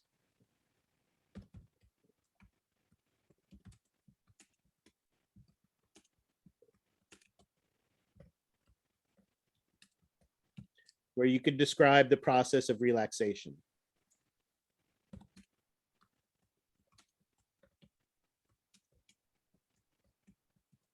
So notice when I say that there's going to be at least 2 essay questions, I mean 2 of these 7. Of these 7 essay questions, I guarantee 2 of them are going to be on the exam, and possibly more. And the good news is we've already done 3 of them. So we only have 4 more to go.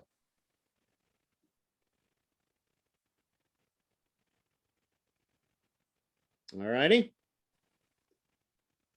Questions on that?